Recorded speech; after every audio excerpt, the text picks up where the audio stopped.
Hello, everyone, and welcome to the 203rd episode of the We Can't Wrestle podcast. Nate Maxon, your host, here with you. And as I introduce my co-host, you will notice a tad bit of a change in our format here. We're still going to talk about wrestling on this show, but we are going to start to incorporate some non-wrestling things too, because we are multifaceted. We are not one-dimensional, and sometimes you can only talk so much about wrestling, which we all love. We all love wrestling, and we do, and that's our main focus here. But like I said, we're going to have some episodes where we're talking about some non-wrestling topics. And before we start, I'll introduce my co-host. My brother Aaron is here. Hello. Sorry The OG. about stepping on your introduction there. It's all right. The OG Kyle Army. Oh, yes. And Senior Archie Mitchell. What's up, everybody? I don't know why I ever started calling you Senior, but that is your I don't mind it, You're especially Senior since Archie Damian Mitchell. Priest uses Senior money in the bank now. I like him, so it works. Very, very upscale and prestigious is the Senior Makes me title. sound like a gentleman, but Yes. I'm not. I'm farthest from it.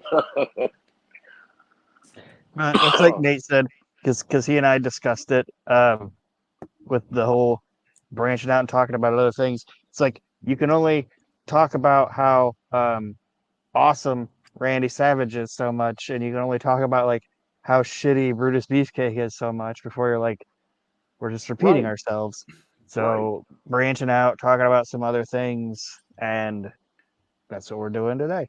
And if we decide that, hey, this is a pay-per-view we really want to review, or this is a match we really want to review, or this is a topic we really want to cover, we'll definitely this is still a wrestling podcast, but just a little variety for you.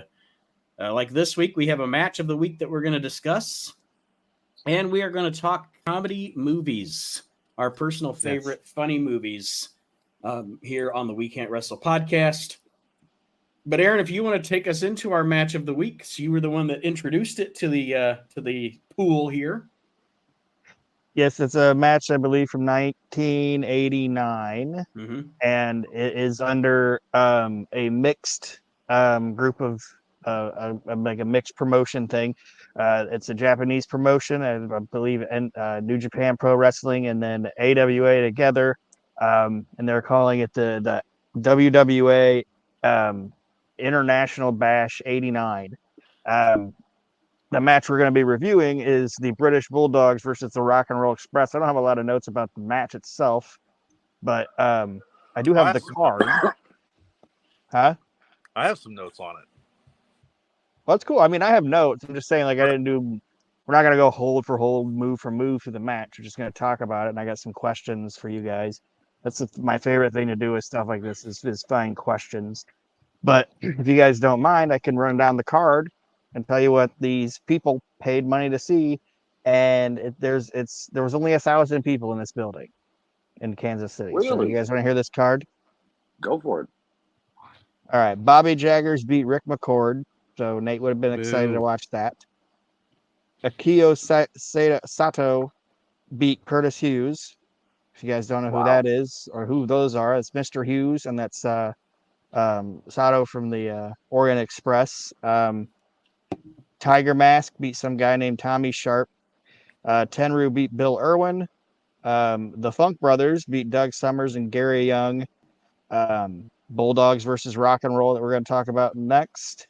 Mike George, who was their champion, defeated Dave Peterson, and then Jumbo Saruta and Yatsu defeated Stan Hansen and Terry Gordy. Oh boy, that was probably a banger right there. This was a show that, if you look at the card, other than like one match, it's like this is like an amazing card. Yeah, and only 1,000 people showed up. Yeah, well, and this was at a time. This was at a time when really, the WWF 89. So you're like two and a half years before the WWF had really just put every old school territory out of business. AWA's grasping for straws. They're on their final legs. Japanese wrestling was not a big deal in the States at this time. That's true. WWF and NWA, well, at this point they are WCW, just they had changed the landscape, and it's gonna take a few years for Japanese wrestling to catch on. And like I said, the AWA was fucking they had a foot in the grave and one on a banana peel at this point. So Yeah, they were pink room bound. But I mean, you look at modern independent wrestling. You're not saying this was an indie wrestling show, but I've been to some indie shows in New Jersey, PA, New York. Nowadays, in the last 4 or 5 years, that get sellouts with nobody's on the card. So you would have thought in this area that they were in, seeing guys like the Bulldog, Rock and Roll Express, Stan Henson would have been like, "Hey, we got to go to this." mm-hmm. You know what I mean? I hear, I don't want to know, I don't know, a member of the Dark Order from AEW or a guy who was in the WWE now, left 2 years ago is going to be on the card at an indie show nowadays. I'm like, yeah, I'll go to it. It's only around the corner, or it's only a couple miles down the road. Yeah. Evil Slater's appearing. I was gonna say Evil Uno and Meat Sean Stasiak are going to be on the card. Right. Never know. That's how he gets away with it. That's how he gets away with it. It says Meat Sean Stasiak. M-E-E-T, Meat. See, the funny thing is, though, is you never know what kind of match you're going to see when you go to these things. I went to a show about 10 years ago with my son, and it was a Jersey All-Pro show, and it was their 10-year anniversary. And on that card, I saw Brody Lee and Necro Butcher take on Homicide and Eddie Kingston. Now, 10 years ago, it might have been like, oh, okay, they're you know what I mean? They're young up-and-comers and whatnot, Nowadays, though, you hear that match, like, damn, you saw that?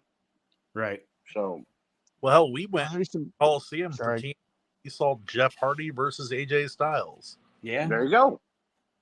And we didn't pay very much for it, and it was a fun match. And to like you're saying, AJ was a heel at the time, so it was, I'm not coming out to wrestle in front of you fans unless you cheer me. Right. But I guess, when was this, 89? 89. Yeah. Yeah, back in the day, the fans just didn't care to go out that much, I guess. Well, and honestly, I was just sorry. No, I was just gonna say, honestly, if you really think about it, because so let's say the territory. I'm just gonna say the territories died when World Class folded into USWA. So let's say late '88, right? Territories are officially dead. USWA is the only surviving one, technically Memphis. There's not, between 89 and probably like 92 to 93, when the WWF's popularity dies off, independent wrestling wasn't a big thing. You know what I mean? Right. Independent wrestling, really, to be honest, that quote unquote independent wrestling was really when, and it mostly a lot of the start on the East Coast, Archie, like the cards were like all of a sudden King Kong Bundy and Nikolai Volkov are on the card, and you see Tom Brady in the results all over the place. That's when indie wrestling really started to roll, as being its own monster. Yep. It's also, I agree with you. It's also the only place that it really made any money. You know what I mean? Yeah. Because on the West Coast, there's so much shit to do.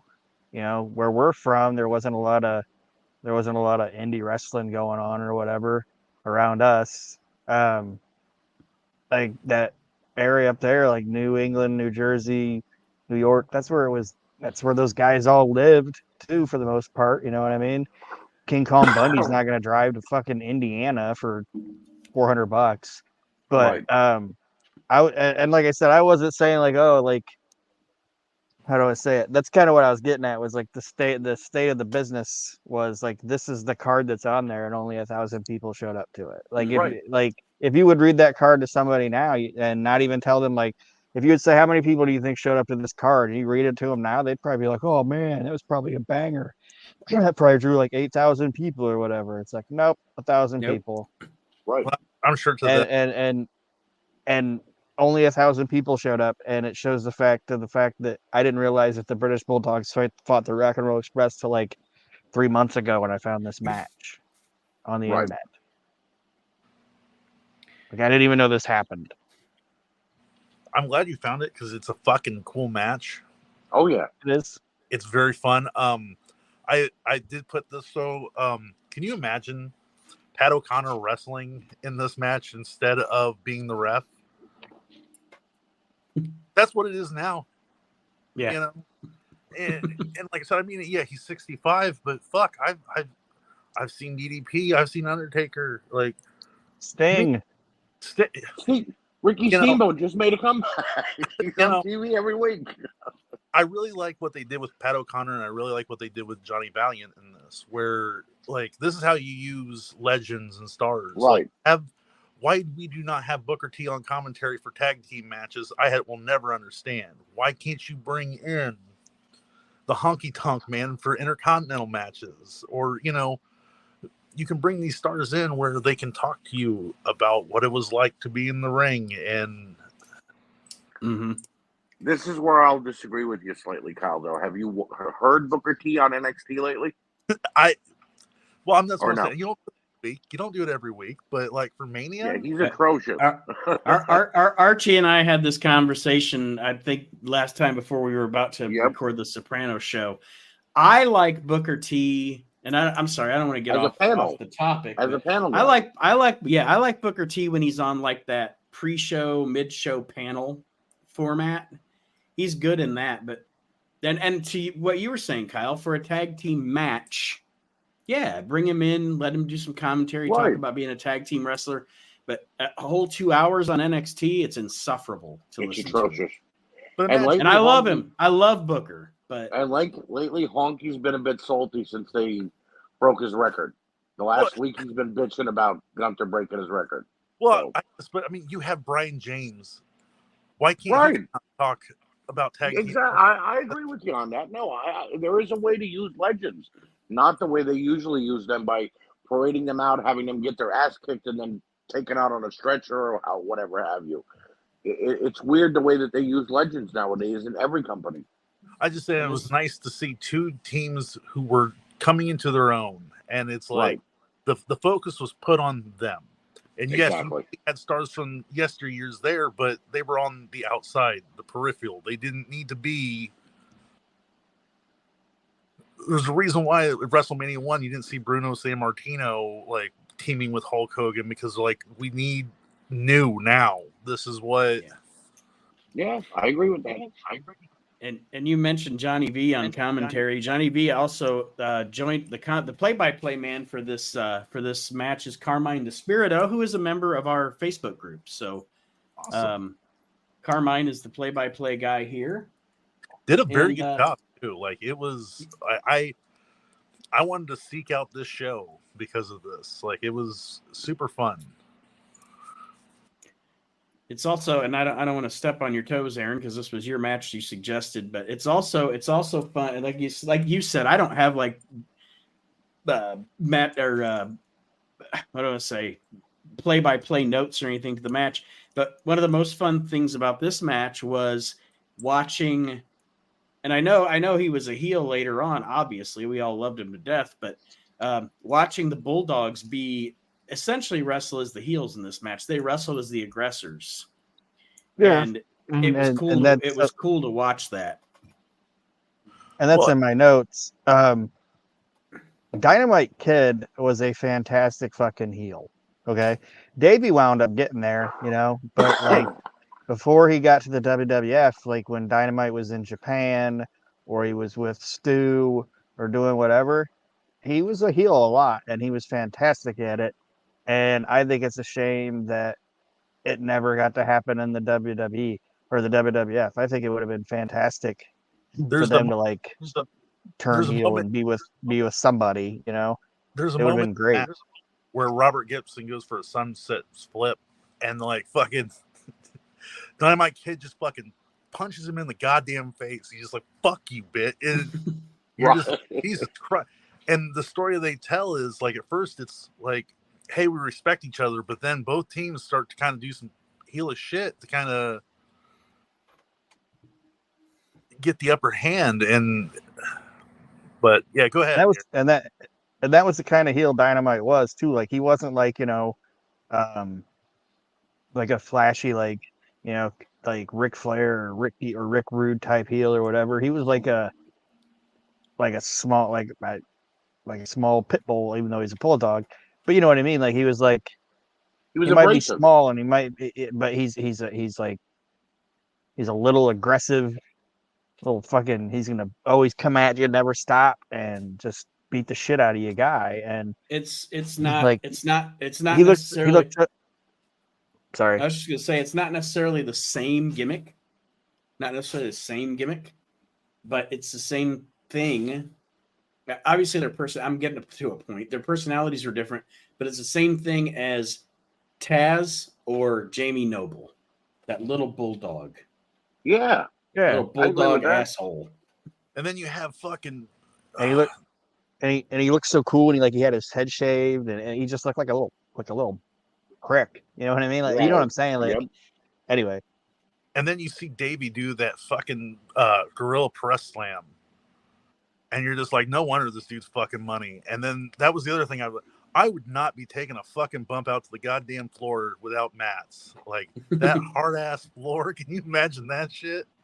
Oh, guys used to do that shit all the time. Oh fuck me. Ugh. I don't think there was mats till Vince. Yeah, I could never understand when people would like you'd hear criticism. I'll go back to the bingo hall or the gymnasium. Dude, it hurts there.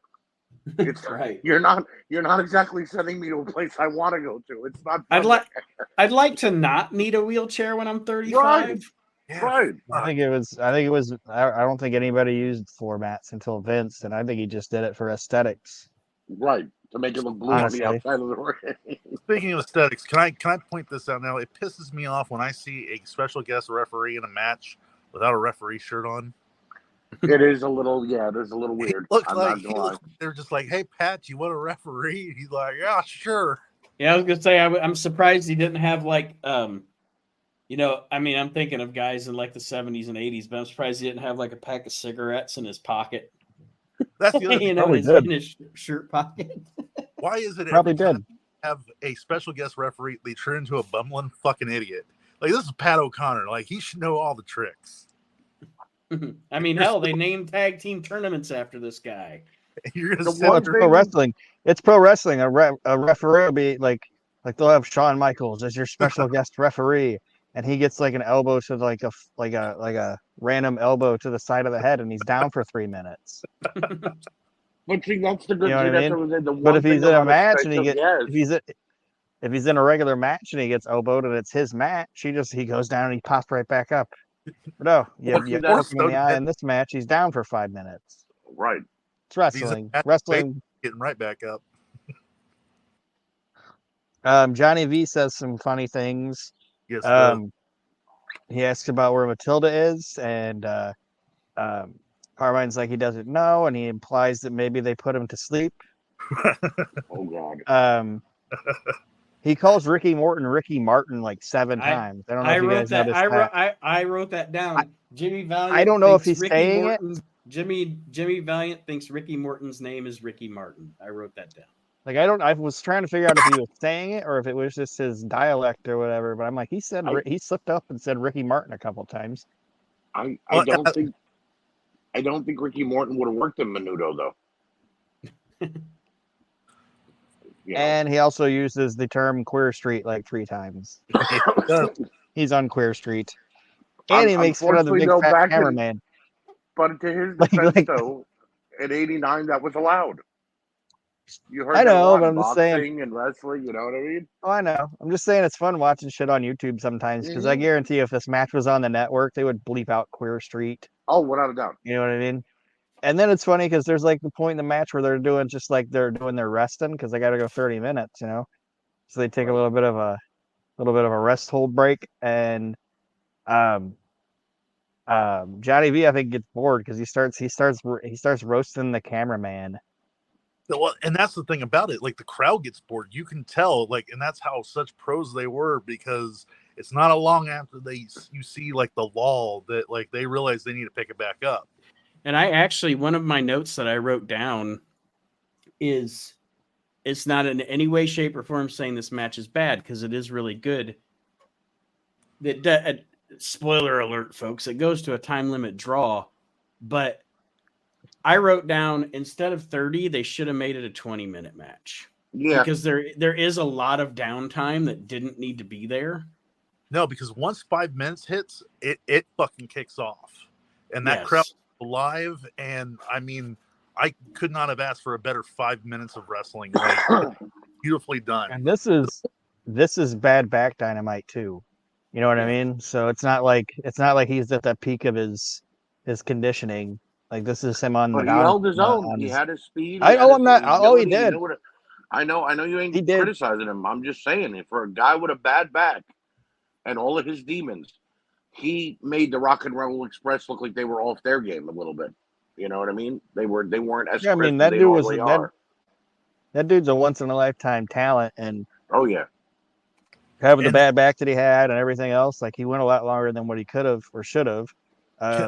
The two things I wrote, like Brett said, it was nuts because like Dynamite would be standing behind the curtain drinking like a cup of coffee and basically smoking 2 cigarettes at the same time, and then the music would hit and he just dumped the cigarettes in the coffee and then just go out there and have like the best fucking match on the show, right? And then come back and be like, do better. See ya. Well, and I put it's nuts.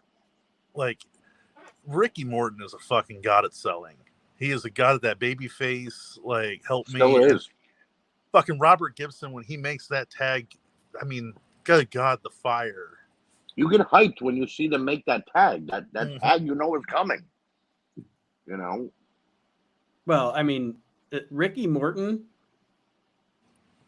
in tag team wrestling, Ricky Morton's the greatest salesman of all time. Oh yeah. I mean, Agreed. there's and I would say Shawn Michaels was really, really good, and for a singles wrestler, Ricky Steamboat was fantastic. But for tag team wrestling, there's nobody better than Ricky Morton at selling. Nobody. I would dare anybody to give me a better example of somebody that can sell. There's not really. The other question, like the only other question I have out of this is kind of funny talking about like Ricky being a tag team seller or whatever. They always wanted him to, like, NWA tried multiple times to get him to, you know, agree to breaking up in the 80s because they wanted to try him out as a singles. But he never did it because he liked working with Robert.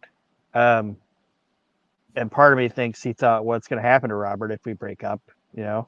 But that's the question. What do you think happens to Robert? Do you think Robert winds up in the WWE Hall of Fame, or do you think he's just a guy that wrestling fans talk about, like a Bobby Eaton or something? Well, I'm he's not not knocking Bobby Eaton. No, you know what I'm saying. He's not Marty Jannetty, but he's like in the trajectory. Ricky probably would have rose up to the main events, and Robert probably would have been. I mean, he might have had a run here and there, TV champion or something, and been known as a good worker. Yeah, Bobby Eaton. Yeah, but yeah, for sure. But like I said, it's not. He wouldn't have washed out or anything. But I'm not saying that. I'm just saying I don't think his career would, like, you wouldn't have been like going into the WWE Hall of Fame is Robert Gibson, and like, you know what I mean? Yeah, but. Well, I think no matter what guys like us would still be talking about him. No matter what Robert Gibson would have done after, they would have still put him in as with the Rock and Roll as a team, because, you know, those guys are probably the greatest that never, I don't want to say not work for Vince, but they weren't. Well, they did work for Vince. They never had to play anybody else's game. They kind of just always stayed as a team, and you ask anybody, they knew who the Rock and Roll Express is. They know who Hulk Hogan is.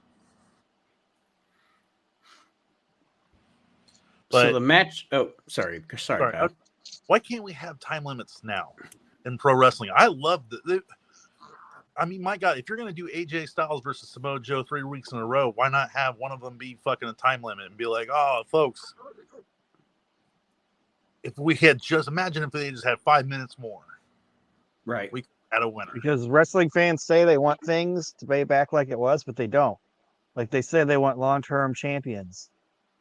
But Roman Reigns has been champion for what, 3 years now, 4 years? Right? And people bitch that he's been the champion forever. It's like, well, good thing you weren't around when Bruno was the champ, you know? Or they say they want long-term storytelling. And then when they do it, they're like, God, how many times do we have to watch these guys wrestle? It's like, you want long-term storytelling. Shut the fuck up. Well, You can either take it or you can't. Back in the day, if Jay Uso would have quit, like Deuces Usos, and left, he would have been gone for like 4 months, 5 months. You wouldn't have seen him. They wouldn't even have talked about him. Yep. And there he's now, like, I like 2 quit the weeks later, he's WWE. back. And then he's back. Yeah. And then he's back 2 weeks later. Like, well, that's No, dumb. I agree.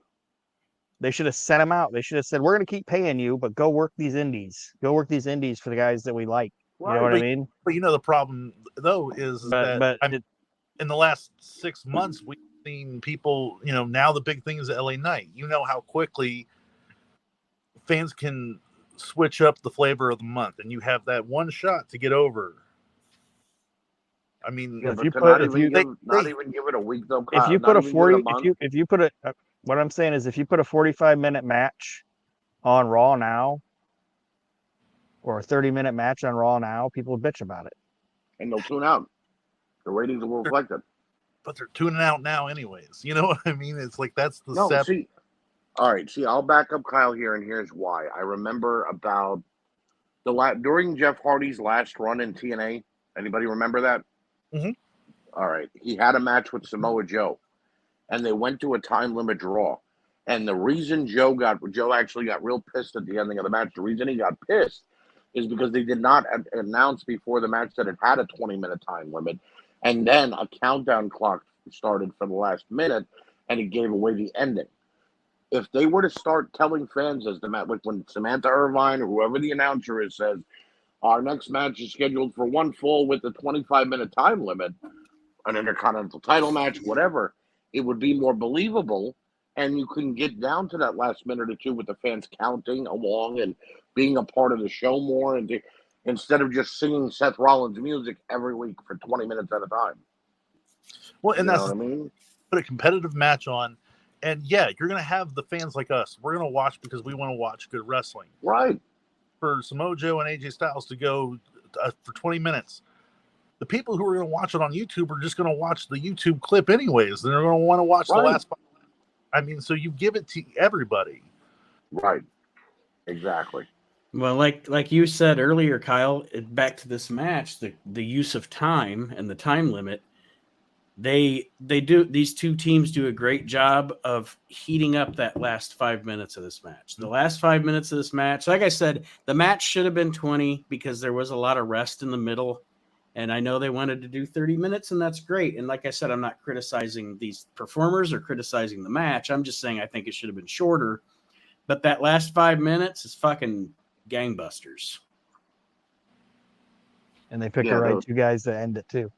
The last 5 minutes was a like Robert, like Ricky and Dynamite were like, guys, we'll do the last 5. Don't worry. Yeah, okay. I don't want to say it was a typical rock and roll or Bulldogs match, but it was everything you expect from all 4 of those guys, but especially Ricky and Dynamite, that really packed it into that last 5 minutes, and it was perfectly done. It was like a symphony between those two guys.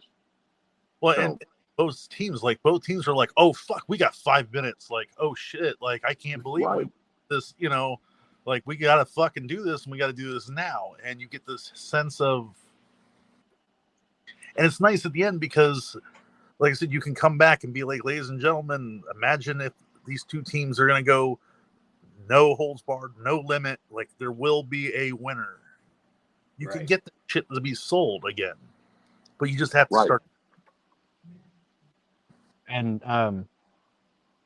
the funny thing is, this is the last thing I'll say. Then we'll move on, or you guys can comment more on it or whatever. We probably could have got this match in the NWA, but I read Dynamite's book, and he talks about he called Rick. Him and Davey were leaving Vince. Like they were like the blooms off the rose or whatever they say. It's time to go. And he called Flair, and he said he called Rick because Rick was the booker at the time, and he was like, "We want to come in. We want to come to the NWA." And you know what Flair told him? He said, "We're not really interested in bringing in guys from the competition right now," and like hung up on him. and it was That was like just the Rick only being thing an he could think asshole. of. It was Rick being, we don't want this guy in our locker room, Right. like because you were like, he was CM Punk before CM Punk, you know what I mean? Like that Right. type of guy. He's a shit disturber, and that's when he realized that he's like, I don't have much time left in this country. But anyway, But overall, like I said, I think it was a great match. Just 10 minutes too long, but two great teams and a really great tag team matchup. I agree. yes. So that being said, now we're going to talk about comedy, comedic films. I don't. For me, we were to pick 10. I don't necessarily have them in any sort of order except number one. Neither And do I have a I agree. I have a couple of honorable mentions Same. just in case we repeat. You know, we because I'll just say it right off the bat because I think I've said it 400 times on every podcast that we do, every format that we do. I'm just going to get the elephant off the fucking table or whatever. To me, the funniest movie ever made is Blazing Saddles. And always will be. Nothing will ever top it. Blazing Saddles is the funniest movie ever made. And see, that's why when I thought of the lead singers thing, because you had posted that bullshit thing from Rolling Stone, which you can't trust anything they do anymore. Did you ever see their top 50 rappers of all time list? I think so.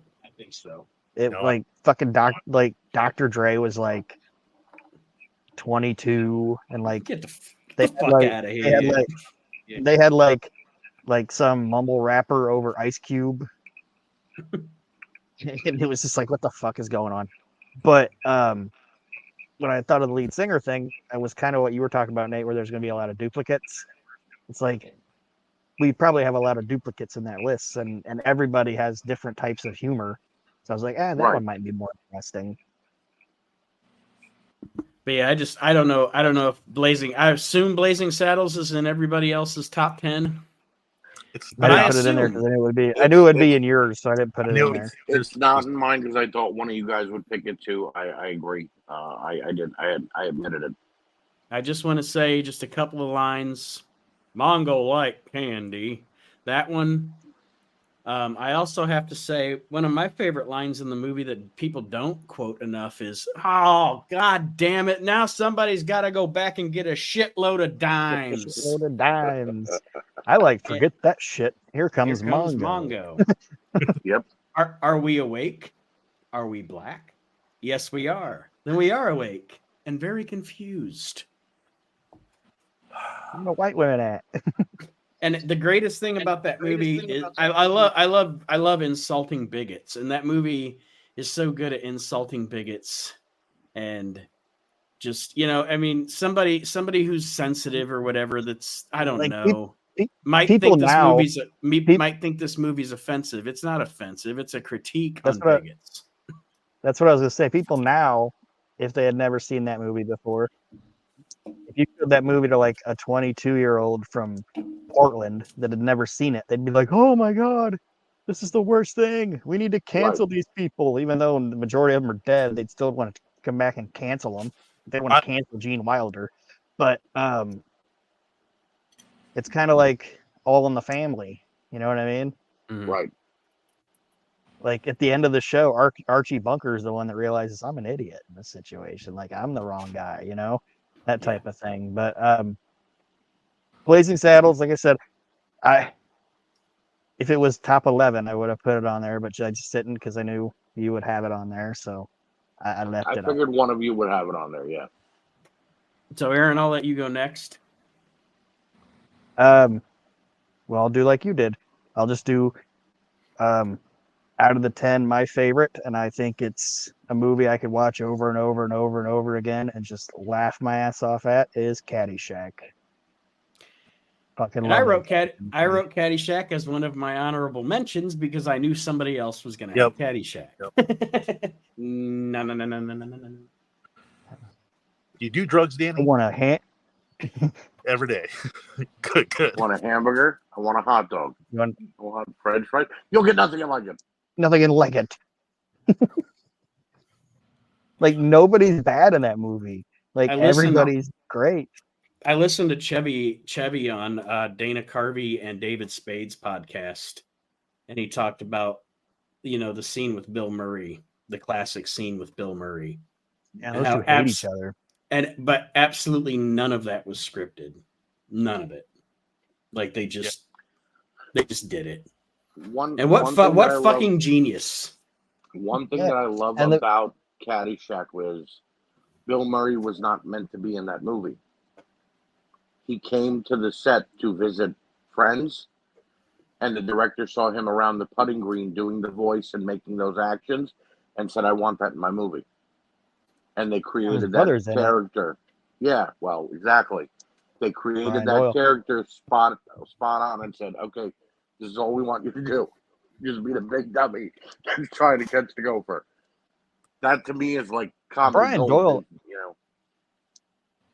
Brian Doyle Murray, he's an underrated guy too. Not in like the comedy world, like people in the comedy know him, but like he's not like, I just think he's super underrated and not enough people talk about him. Like he was fucking funny and a great writer, I think. But yeah, everybody in does a great job in that fucking movie. Even the side characters are funny. Like when that guy's like, time to do the doctor thing, when his beeper goes off and he like electrocutes himself. And the fucking little side plot with the priest golfing in the storm, right. And he gets electrocuted and Bill Murray just runs away. Surely the good Lord wouldn't stop me from the game of my life. Or when Murray's watching the old 80s golf. Oh, that's the best. That is the best. Oh, you dirty little monkey. Hey, and don't sleep on Ted Knight on that movie. Oh, no. No, Ted Knight's great in everything. But yeah, everybody does a great job in that fucking movie. And Rodney hadn't done a lot of movies up until then, and he thought he wasn't funny. Like he literally said that. He was like, I'm dying. Like, and they're like, what do you mean? He goes, nobody's laughing. And they're like, they can't. They're not allowed to laugh yet. They're not allowed to laugh. He's like, but like, the younger guys on that set were like, they're not allowed to laugh, Rodney. You're fucking killing it, and it's hard for these guys not to. Like, yeah. So I mean, it's just top to bottom a great fucking movie. You get a free bowl of soup. Yeah, oh, it looks good on you though, buddy. Looks good on you though. And that ties into wrestling. Did Tony Schiavone was talking about Zbyszko, and Zbyszko was always like worried about his attire. Mm-hmm. Like, does his shirt look all right? Does his shirt look okay? Like before he go on TV. And there was a Nitro where he was wearing this loud shirt, and before Tony and him went out there, he's like, "You think this is gonna look good on TV?" And Tony's like, "Yeah, and if it doesn't, it's kind of too late now, but let's go," And Zbyszko was like self-conscious about the shirt, and then the Outsiders come out, and Scott Hall. Scott Hall and Larry Zbyszko in real life were friends. You know what I mean? Like, but Scott Hall looks at Larry Zbyszko and is like, "Hey, Larry, that's a nice shirt. Would you get a free bowl of soup with it?" Yep. Tony said Zbyszko was just sitting there like, God damn it. Anyway, Caddyshack. That's my number one.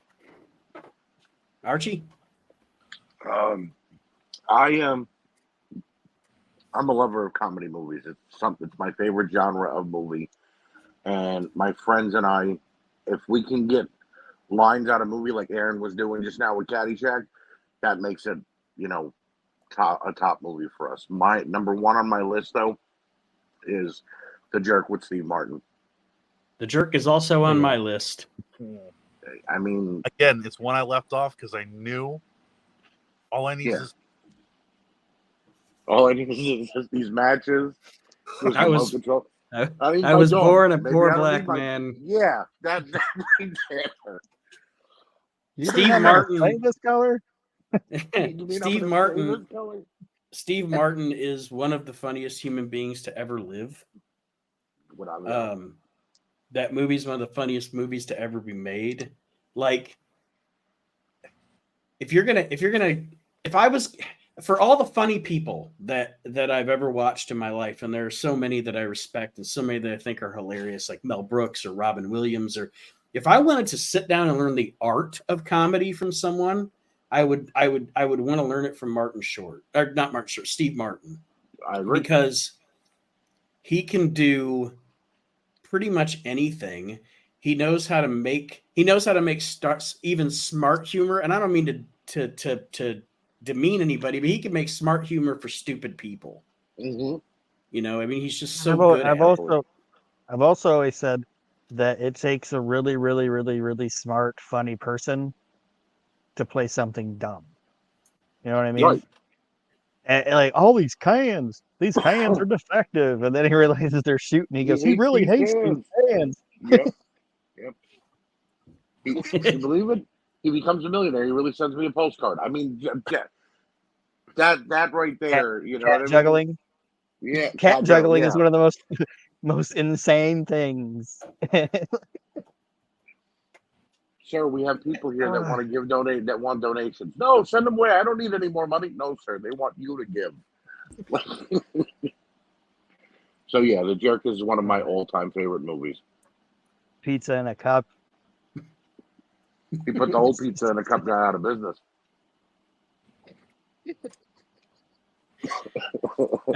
So just to be, I know this is a sidetrack, but it's time about Steve Martin.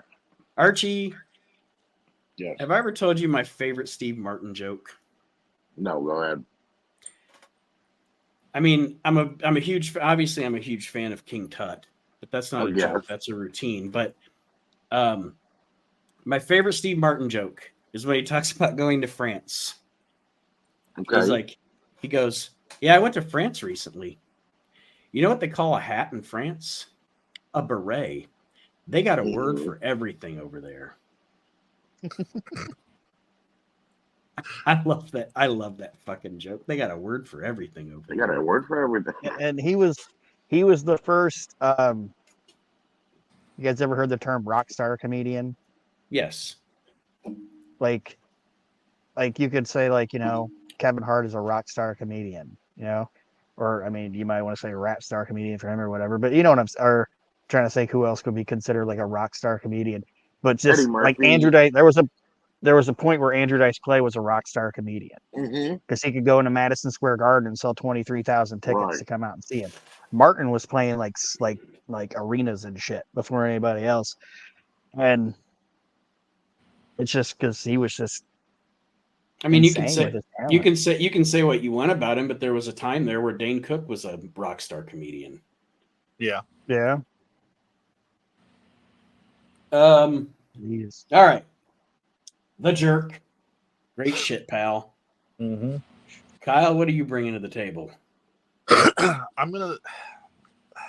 a tough between my 1 and 2. But I'm going to go with what I think is the greatest comedy movie that has ever made. Because if you think about it, you want a comedy movie, you want it to do what? You want it to be successful. And this movie created a fucking franchise. Ghostbusters. Good shit. Good one. Yes. How can you not say that it's not one of the greatest comedy movies? Look, it spawned cartoons, toys. I mean, and it was brilliantly written. Oh, and I mean, you talk about Bill Murray and Dan Aykroyd bringing it in that movie. I mean, Peter Venkman's one of the greatest characters ever. Like that Bill Murray, and nobody could have played that character but Bill Murray. I agree. Well, and Harold Ramis knew it, you know, and it's a great fucking movie. Everything's funny in it. Sorry about the bug eyes thing. Yeah, sorry about the bug eyes thing. Like Winston coming and being this character that is like from just like normal and being like, I came for a job. Yeah, Winston, poor Winston. Oh, I mean that big Twinkie. That movie is so iconic. When he's describing it, and he's like, "This Twinkie would be the size." What's he say? Like the size of Manhattan or something like that. And he's like, "That's a big Twinkie." That's a big Twinkie. My favorite. one of the funniest goddamn things in that entire movie isn't even a verbal joke. It's when they blow up the Stay Puft Marshmallow Man. And if you notice, they all get up and they all have all this shit all over them. But Bill Murray just has a little bit on his shoulder. Yeah. Or when Ray sees the climber for the first time and the cigarette stays on his lip as he like opens his mouth. Like, how iconic is that? Or even he's like the next you're a god. You say yes. That movie is so iconic in my house. About, I want to say 6 weeks ago or so, we were watching it because when there's nothing on, I put on old movies. And my 4-year-old granddaughter has now, for the last 6 weeks, walking around going, "There is no winter, only Zool." Like, whenever we'll call her to do something, winter, there is no winter, only Zool. And I die every time. So I like. Oh, it's also great when. But yeah, it's a great fucking movie. It's also great when Bill Murray opens the fridge. Yep. It's like sees the hellscape or whatever, and he just closes the fridge back up like closes nope. it. Nope. I want you in me. I think there's enough already in there. Yeah, I think there's already a few gentlemen in there, or whatever he says. Yes. Good like, well, my girlfriend is levitating off the bed.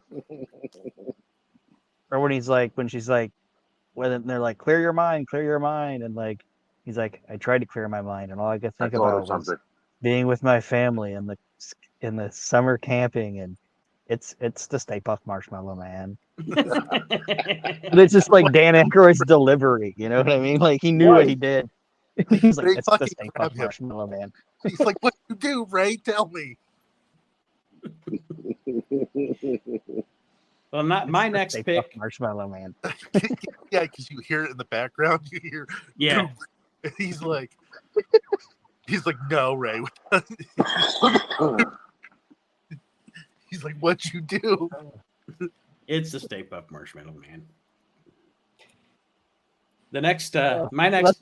That's my favorite part. It's just his delivery of "It's the Stay Puft Marshmallow Man." But go ahead, I'll stop. My next pull on this list is it's actually another Mel Brooks movie, Young Frankenstein.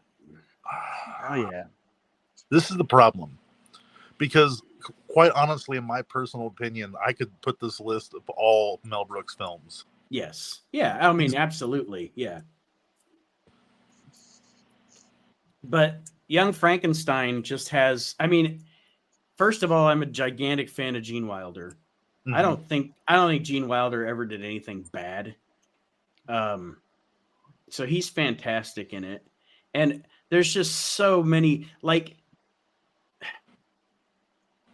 it's another movie where there's just so many moments, you know? I mean, putting on the Ritz.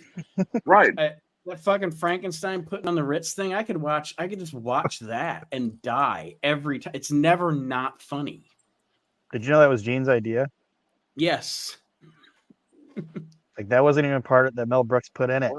He was just like, I think us singing a song like that would be. I'm not necessarily saying he picked putting on the Ritz or whatever, but like, he thought my way of showing that Frankenstein isn't a monster would be put him in a top hat and have him dance around with me and shit like that. And Mel didn't think it would work, and they collaborated on it, did it, and Mel was like, God damn, it's in. It's probably the most iconic scene of the whole movie. Igor, what brain did you give me? Abby something. Abby what? Abby normal. No matter what I say, no matter how much I ask, do not open the door. And then he's in there for like 5 seconds. Let me out. It's pronounced Igor. Igor. Cloris Leachman. When he's like a couple of nasty looking. Yeah. When he's like a couple of nasty looking switches over here. I ain't gonna be the first.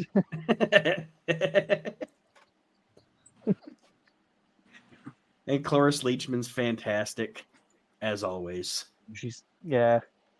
What knockers? Thank you. It's good shit. It's such a funny movie. So iconic. And Like you said, Kyle. I mean, there's almost nothing Mel Brooks ever did that wasn't funny. Because to be honest with you, the only movie that everything he ever did was funny. Probably my least favorite is High Anxiety, but that's still funny. I personally believe that whatever Mel Brooks movie you see first will become your favorite Mel Brooks film, no matter what you see from there on out.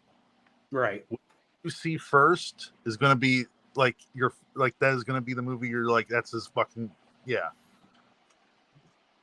Because it's one of those things where he's so creative and was able to do so much with so many different genres and do it well.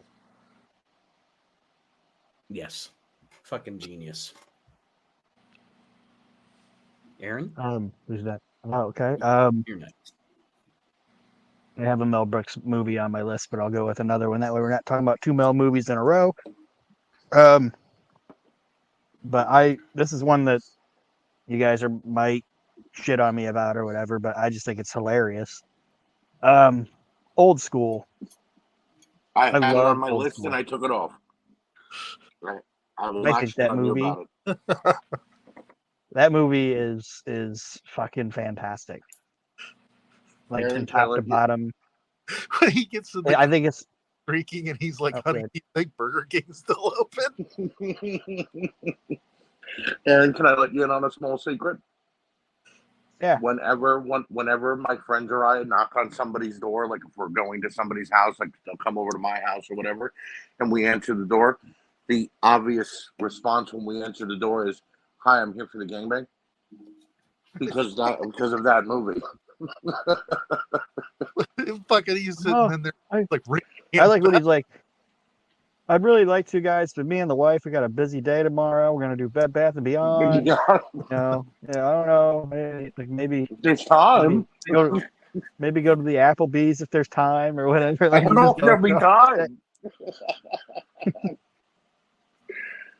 Oh, when it hits the lips for the first time, it's so good. Just say earmuffs. You could say shit, piss, dick. Doesn't matter what you say. Just say earmuffs.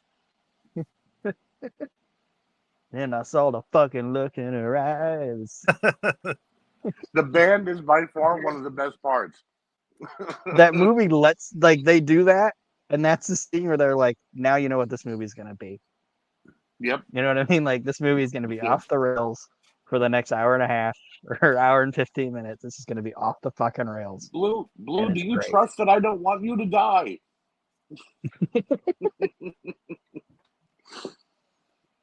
No, definitely wouldn't shit on you for that one. That movie is great.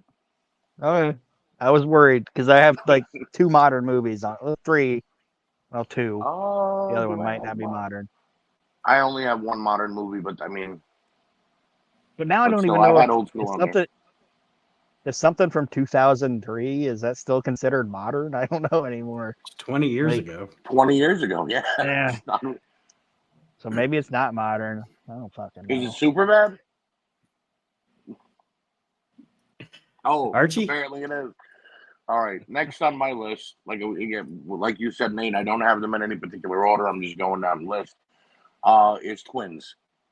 Danny DeVito and Arnold Schwarzenegger. Oh my god! Playing the worst set of twins possible. Yeah, I mean you're right off to a good start with their physical appearance. Yeah, you know what I mean.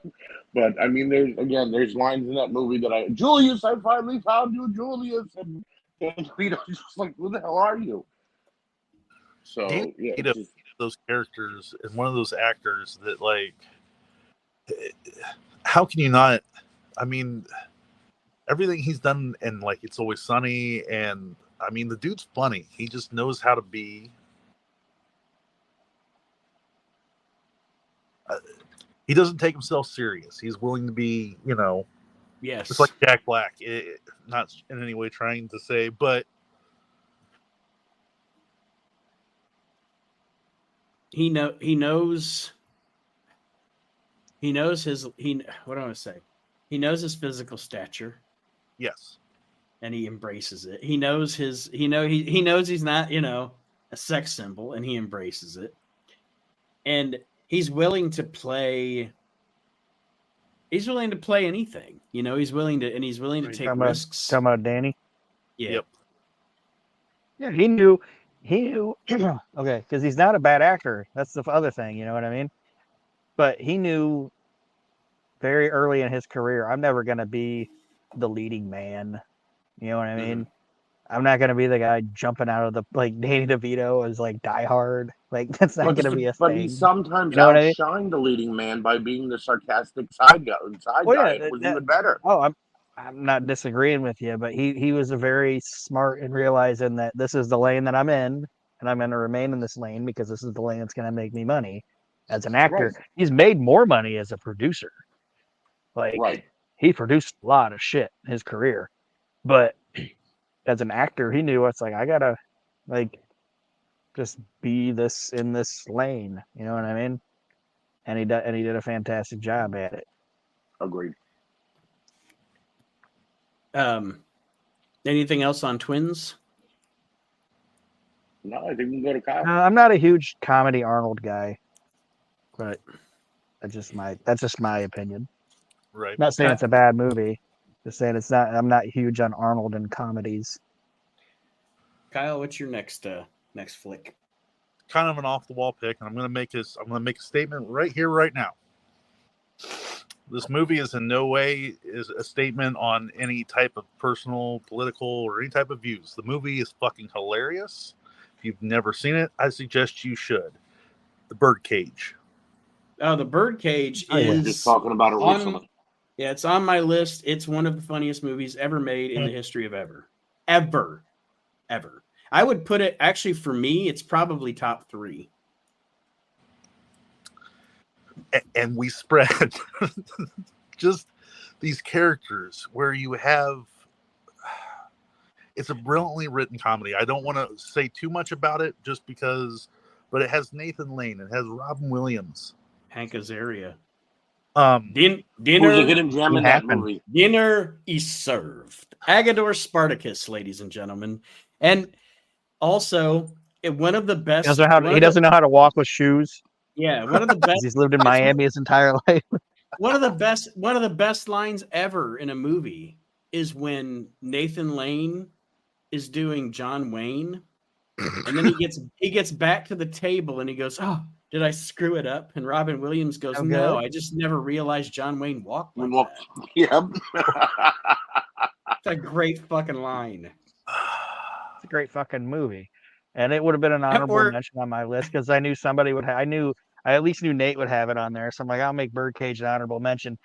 And Kyle, there's you say, "Oh, I don't want to say much about it." It's a movie that celebrates that shit. You know what I mean?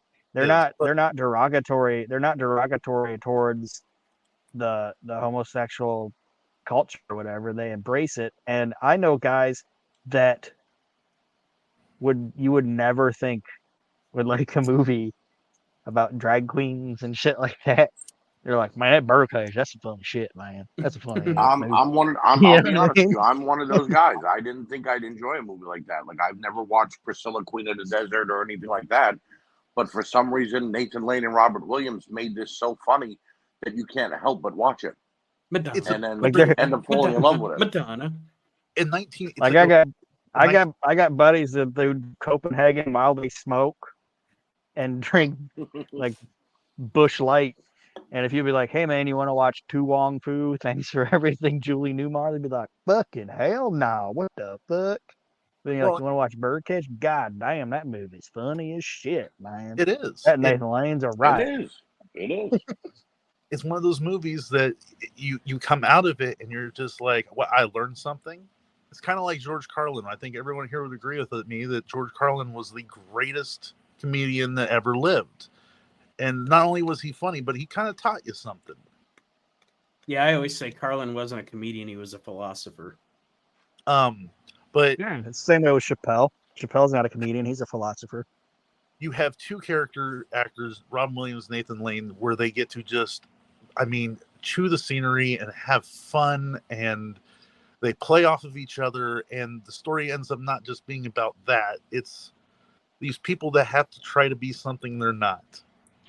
Or I mean, even with him playing the straight man, when Gene Hackman's like going through, when he's talking about their trip through like looking at the leaves and stuff, and he's just like, and we went through Ohio, the foliage, and he's just it's this dry, delivery that when he's stressed out and he's like, I want some. Where's my candy? Where's my goddamn candy? And like she threw it in the trash because he's eating too much candy. So then he's eating candy out of the trash. And everybody in that movie's actually pretending to be something they're not. Yes. Like even Hackman's character's pretending to be something that he's not. You know what I mean? Like the buddies on the dresser, chocolate. Or when they catch him like climbing down the ladder, like he thinks he's out. It's like he's like, oh shit. Like the fucking movie's great. I love it at the end too when he's like, meet me in the corner in 5 minutes, and that limo driver's like, I don't think so, lady. Yeah, not on your life, lady. Not your like life, lady. when he is escaping, and they're playing "We Are Family," and he doesn't know the words, so he's like, "We are family." Me. We So my next, it's as funny as when the governor lady on Black Sheep is dancing the soul sister. Yeah. Sister. She's got to pretend like she's happy for a minute. She's just trying to get across the floor. Yeah. Yeah. He's like men smear. He's like smear. Oh shit. It's still me, just with a small, tiny difference. Well, not too small. Not too small. The next one that I have is, and it could go either way for either one of these movies for me personally, just because it's the same kind.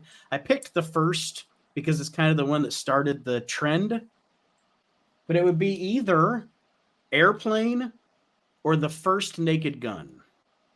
The First Naked Gun is on my list. That's one. Again, it was one I knew on somebody's list. Yeah, I wrote down Airplane just because, like I said, to me, Airplane started that genre, of I don't even know what you want to call that type of comedy, but it's slapstick. It's slapstick. Pick the wrong day to pick the wrong week to stop sniffing glue. It's slapstick. You don't have to think comedy. It's like you said, though, Nate. It's smart people making dumb comedy. You know what I mean? Yes. And it's just like really, really smart people are gonna like this movie because like they're gonna appreciate the writing and the silliness of it, and dumb people are gonna be like, it's funny. You know what I mean? It's an everyman movie. The shit hit the fan. And the fucking gay dude on there, he's fucking great. They're like, can you describe the plane? Well, it's big, it's white, it's got a red stripe on it. It looks like a big Advil or whatever. It's so fucking funny. Every time I'm in a store and I see a sign that says clearance, I think clearance. When they give the dude the paperwork, they're like, what can you make of this? What can you make out of this? I can make a plane. I can make a hat. I can make a hat. Can I? It's funny that you bring this up, and I'm not trying to get off the subject of Airplane, but when we're, in the words of Conrad and Thompson, I don't know where we'll ever talk about this again, but that kind of comedy. You guys remember Freakazoid? Yeah. Mm-hmm. Yeah, it was a great cartoon. I have gone back and watched all the. Oh my god, it was so brilliantly done. Like that was a great era for cartoon comedy. Like you had Freakazoid, Animaniacs is a great fucking show. Yes. Mm-hmm. A lot of stuff during that time with especially like when my kids were little. There was a lot. I appreciated a lot of the animators at that time because they were making stuff that my kids would like, but with shit in there for me. Like one of my favorite cartoons is because my kids watched it, but I watched it with them. There's so much great humor for adults on Fairly Odd Parents. Yep. Oh, that's a great cartoon too. It's a little bit of a different era because Animaniacs and Freakazoid and shit was like when I was in grade school and junior high, but right. But Airplane, there's just so much great shit in that movie, and Did you know they wanted Charlton Heston for Lloyd Bridges? Yeah. Like they tried super hard for Charlton Heston, and he was gonna do it, and his agent was like, "Do not do this movie." Like, no, like no, please, God, don't do this movie. I don't know. I think that's a So really bad decision. Well, his agent, like, because Heston, I guess, wanted to do it, but his agent ended up pricing him out on purpose. Okay, fair enough.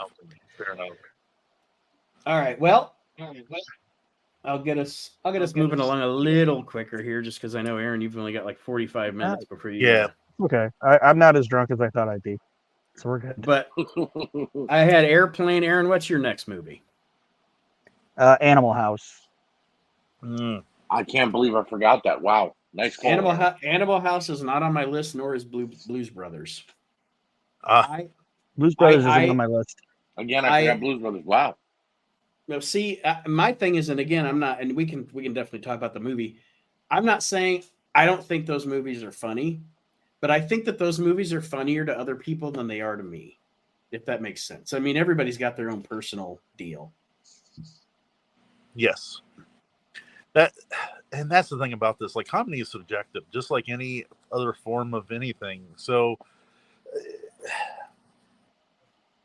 but the point is that, I mean, there's so many movies out there. Imagine all the comedies that get made, and to be even in a list of like a top 100 is pretty goddamn impressive, you know. So I mean, again, God, sorry. And I wasn't trying to get away like sweep. I want you to talk about Animal House here, and I was just saying. Oh no, it's fine. Because I wasn't trying to say it's not funny. I was just trying to say that the reason it's not on my list is probably just because sometimes you approach things differently than other people, mentally or whatever. You know, as far as what you think is just a landmark funny thing. John Belushi, like I said, I'll never, like Kyle was saying, everybody has different senses of humor and shit. So unless you're like coming up to me and being like, "Oh, Jeff Dunham's the best stand-up comedian," like if you tell me that, I'm gonna be like, "Fuck off," you know. But other than that, like if somebody's like, "Oh, I really like, you know, this comedian," it's like, even if it's somebody I don't like, I'll be like, "Yeah, man, that's cool. Whatever makes you happy," you know. Like it doesn't hurt anything that you like fucking. I don't know. I'm trying to think of a comedian I don't think's funny. It's like, it's cool if you think Margaret Cho is the funniest chick ever. I don't like her, you know, and I don't see why people like her, but that's cool. Yeah. You know, that type of thing. We're going to get so much. I just think all the Margaret Cho people. Yeah, all two of them. But yeah, just there's great lines in Animal House. It's a well-constructed story, and it's a movie. Nate, how you were kind of saying, like, you know, Airplane kind of set it off like a genre or a style of movie or whatever. Animal House did that. Animal House got made. If we wouldn't have had Animal House, we wouldn't have had Old School. True. Right. Very true. You know what I mean? We wouldn't have had all of those other like teen movies that you see. Those things wouldn't have existed. Animal House was the first fucking movie to do it. Mm-hmm. And it is a fantastic film. Oh, one of my favorite scenes is the guy's playing the guitar on the steps. Belushi grabs it, smashes it against the wall, and I don't know, there was just something about that song. It was so sad. Sorry, man. Sorry, man. He just walked away. I'm a zit. Get it? Yep. Everything about Animal House is hysterical. All right. Archie? All right, Archie, I think you're next, right? Yep. Yes. Number 3 on my list is Johnny Dangerously. Oh, God, what a great movie. Oh, fucking yeah. It's not on my list, but that's another movie that, like, you talk about a movie that you can quote. Yeah. Exactly. Exactly. My mother hung me on a coat rack once, Johnny. Once. Dear bastards, I hope I got a few of you. I mean, come on. You fucking sneaky bastards. I'm going to rip off your bowels and shove them up your ice hole. And I love the newspaper headline. Maroney continues to murder the English language.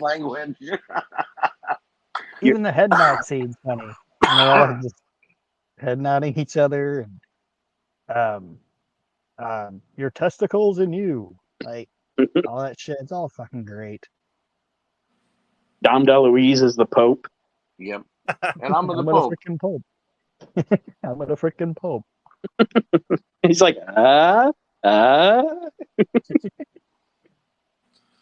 And don't forget the. I know we're just quoting the movie, but that's what I'm saying. That movie's so quotable. Don't forget when when the brother has his car accident. Oh my god! Oh my god! Oh my god! I'm standing here with my dork in my hand. Boss, it's not your dork. Oh, thank God. Glad you're still there, big fella. Peter Boyle, man, he's great. But yeah, that movie. I guess we just spent like 2.5 minutes reciting the movie. I don't know what more we can say, but what a great flick! What a great flick! If you can't tell, we're fans by how much we just quoted it. And Michael Keaton, he isn't even a guy that's just a funny comedic actor. He's just a funny dude. Yes, he is. Yes, he is.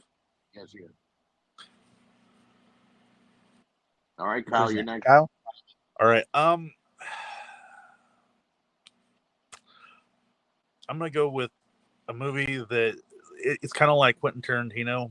Anytime I see anything by him, I have to watch it. But Dogma. Very good movie.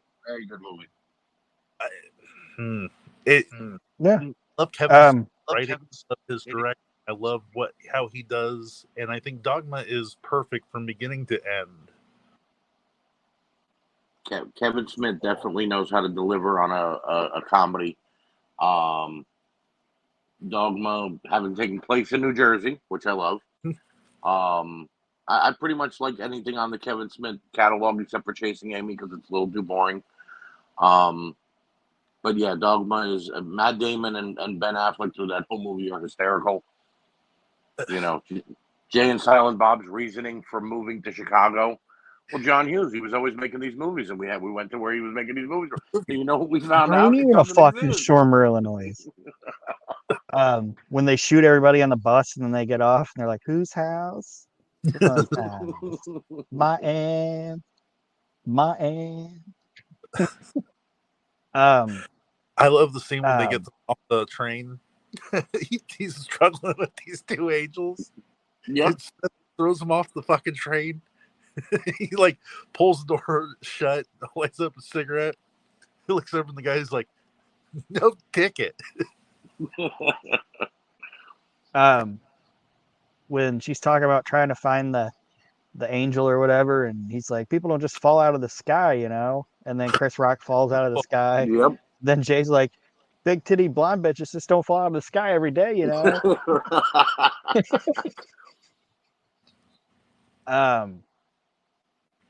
Fucking Carlin's great in it.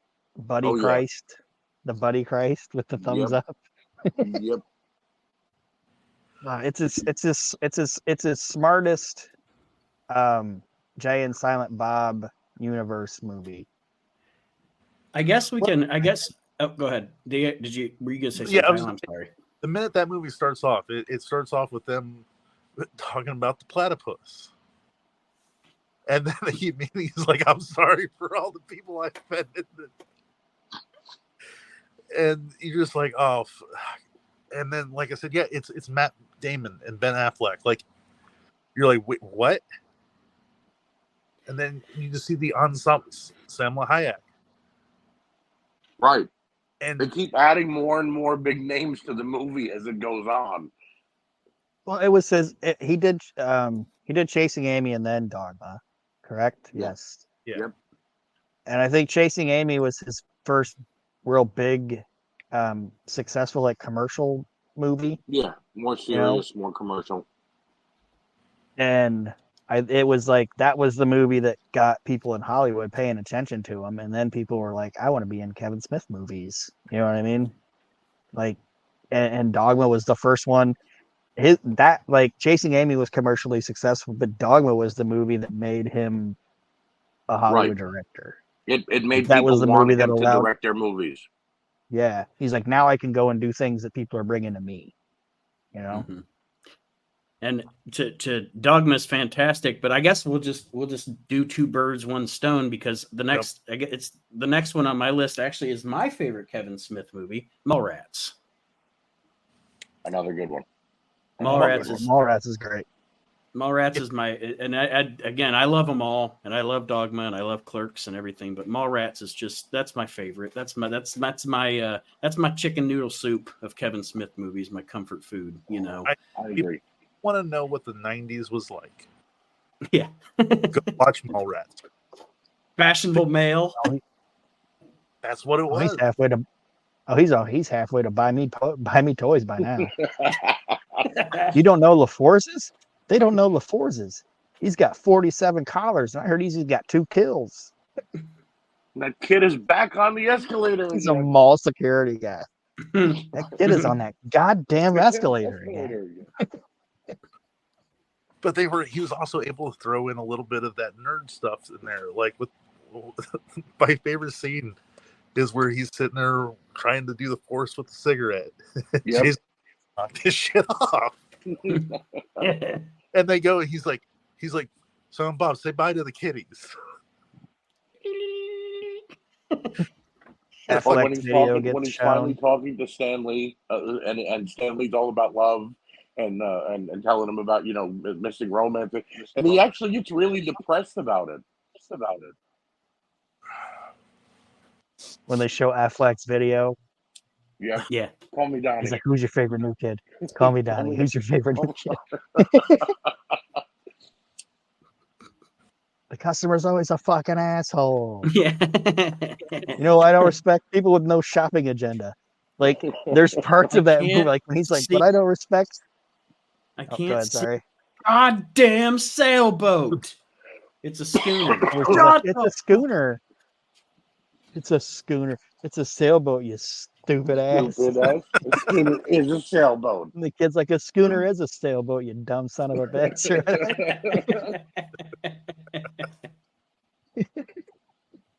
And every year on Easter, I have to post the picture, Happy Easter, of Jay and Silent Bob.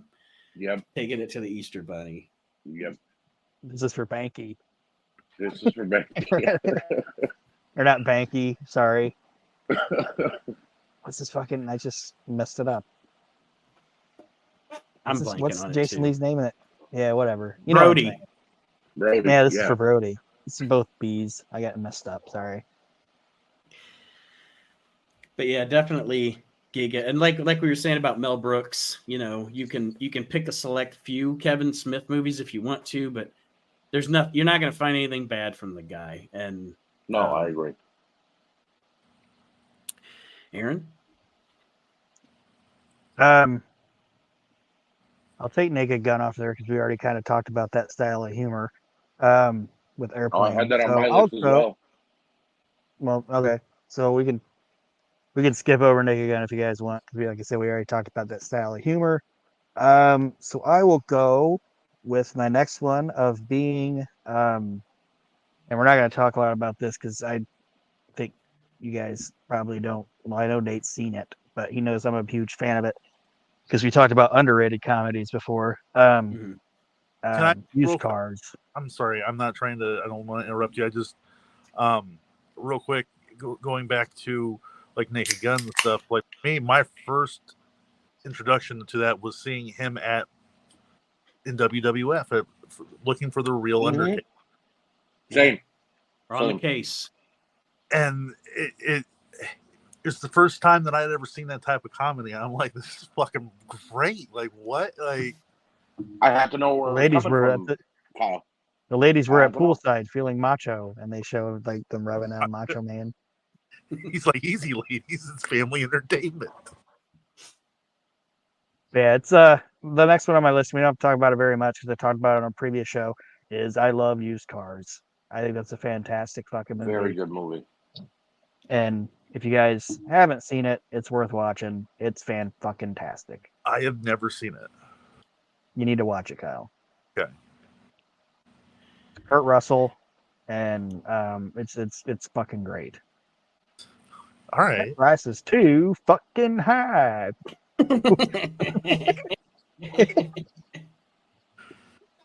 That is a movie that I can remember, Aaron, when I was about 8 years old. My dad sitting me down and making it we watch with him. And I thought it was, at first, I heard the name. I was like, oh, I'm not going to like this. It can't be funny. What should it? And then about 20 minutes in, I couldn't breathe how hard I was laughing. Oh, it's a great fucking film. It's a great movie. You know what I mean? When he lines up all those cars at the ending to drive them back to the dealership, and you see all the different classes of people that are taking driver's ed, and how, some of them are immigrants, some of them are teenagers, some of them are, you know what I mean? It's just hysterical. Yeah, it's a great fucking movie. And like I said, I won't talk too much about it because I could talk for another hour about that movie. But if you haven't seen it, which a lot of people haven't, go out of your way to watch it. All right, I will look that up tonight.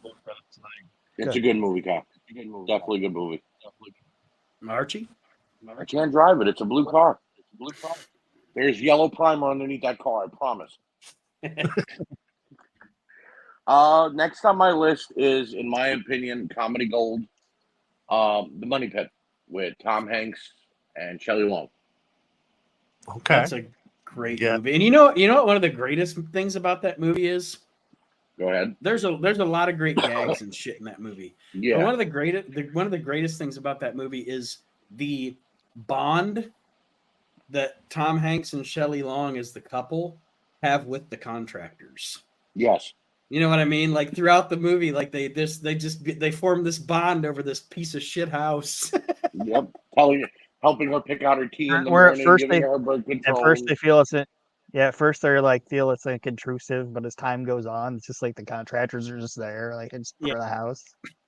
Because it's such a piece of shit, they're never gonna be gone. It's a great movie, and it's I'm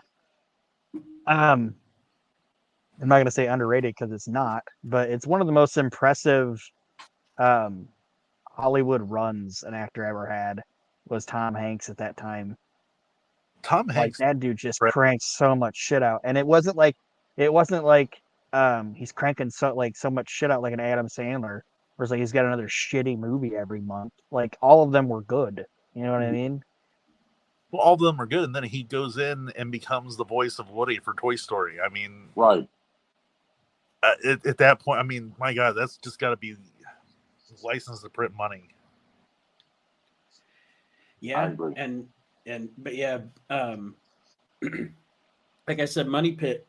Excuse me, Money Pit has a lot of great gags, and just like I said, just the relationship between the couple and the contractors to me is just spot on, funny shit. Bonding over this shitty situation.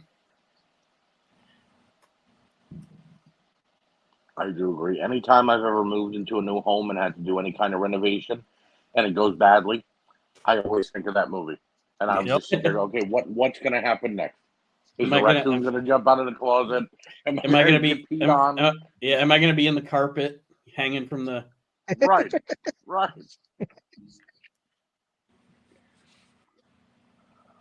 Good pull, Arch.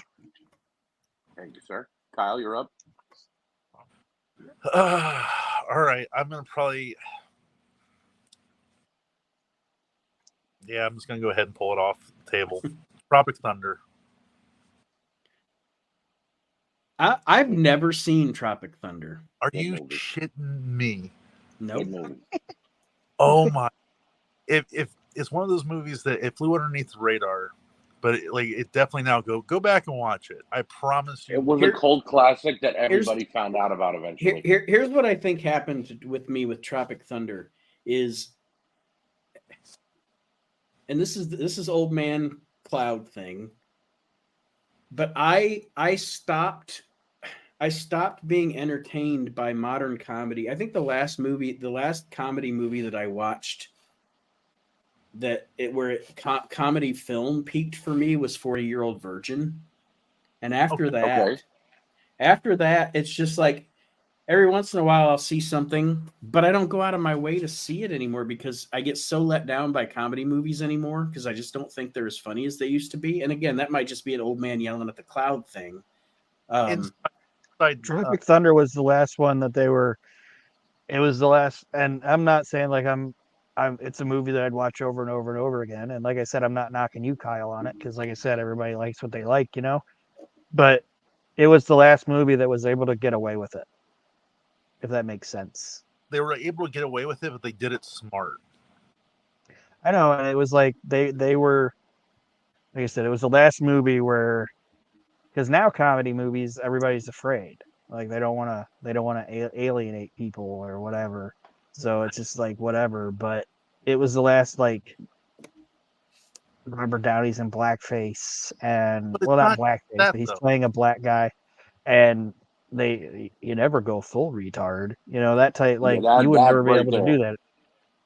You'd never be able to do that shit now. No, you wouldn't. But it's done in a context where you have these characters. Like the movie opens up, and you're shown like 5 or 6 clips of like trailers for these characters, and they're going to do a war movie, and Jack Black is fucking funny. The scene where he's trying to, they tie him to a tree because he's coming off of heroin because his character is an actor. And there's a scene where the bat steals his cocaine. You just see him in the background running around. It can be like, as people are having conversations, you hear him coming in. He's like, is anybody going to help me with this fucking bat? Well, I wrote down, just like you did with used cars, Kyle, I wrote down, watch Tropic Thunder. So I will watch Tropic Thunder on you guys' recommendation, but I've never seen it. Yep. So I can't really comment on it. I don't want to spoil it. So like I said, it's almost like the Batman Telltale series where I was like, dude, it's one of those. Yeah. Just do yourself a favor, go watch it. You'll understand. Yeah, I agree. Well, the next thing on my list, it goes way back because those of you that know me know that I like really old shit sometimes too. And Aaron knows how big of a fan I am of the Marx Brothers and the Marx Brothers films. And I have 2 written down here on my list. They're my 2 favorite Marx Brothers movies. And if somebody's younger and has never taken the time, because, you know, there are people who literally will be like, don't want to watch something because it's in black and white or it's old or whatever. And they don't think you have to see this because this is so funny. It's funnier than 90% of what's out now. Either you can start with one or the other, but if I'm going to give you 2 to watch, either watch, because they're my 2 favorite Marx Brothers movies, Animal Crackers or Horse Feathers. Okay. I've seen Animal Crackers. I've never seen Horse Crackers. The other one. Animal Crackers has one of my, like, I think one of the funniest. It would be in the top 10 funniest fucking things that's ever been in cinema. And my dad even mentioned that even when I was a kid, I would just be like on the ground, like laughing my ass off at it. Is when Harpo destroys the piano. Yes, and it becomes a harp. It's insanity. It's fucking insane. That dude's insane fucking humor was so way before his fucking time. Like, it's fucking nuts. The shit that dude would do. But yeah. Animal Crackers also has one of the greatest songs ever. Hello, I must be going. I must be going. Yeah, it's one of I'd put that just under Lydia. Okay. For Groucho songs. Lydia, the encyclopedia. That shit cracks me up. Mm-hmm. And then Horse Feathers opens up with, and I had to write a couple of lyrics down just because, but it opens up with Marcho singing a song. Here's the opening, or one of the opening lines. Your proposition may be good, but let's get one thing understood. Whatever it is, I'm against it. But yeah, just any of the routines. I'll be honest with you, those movies, because they were made during that time where musical, vaudeville, all of that, there are musical numbers and stuff in those movies that I fast forward through. Well, because I know they were still doing movies then, like they were on the stage. And plus, they couldn't just do straight up comedies. Like they had to have the romantic part of it because they wanted to get the late. Like if some guy looked at his girl and was like, "We're gonna go watch the Marx Brothers movies," and it's just Harpo destroying pianos and then blowing people's hats into the fucking grandstand or what, like, yeah, it's lunacy. Kids aren't gonna go see it, but it's like, hey, we got this. Fine, Tootsie Frutti. We got this. Yeah. But you got to put the romantics part of it in there or whatever, and but it also breaks. So that's what that was. It also breaks up the comedy. It's like anything. Like again, I know for those fans out there, like with pro wrestling, you know, it's funny how the two come together because you have to have that filler to take people on a journey because it's emotional investment.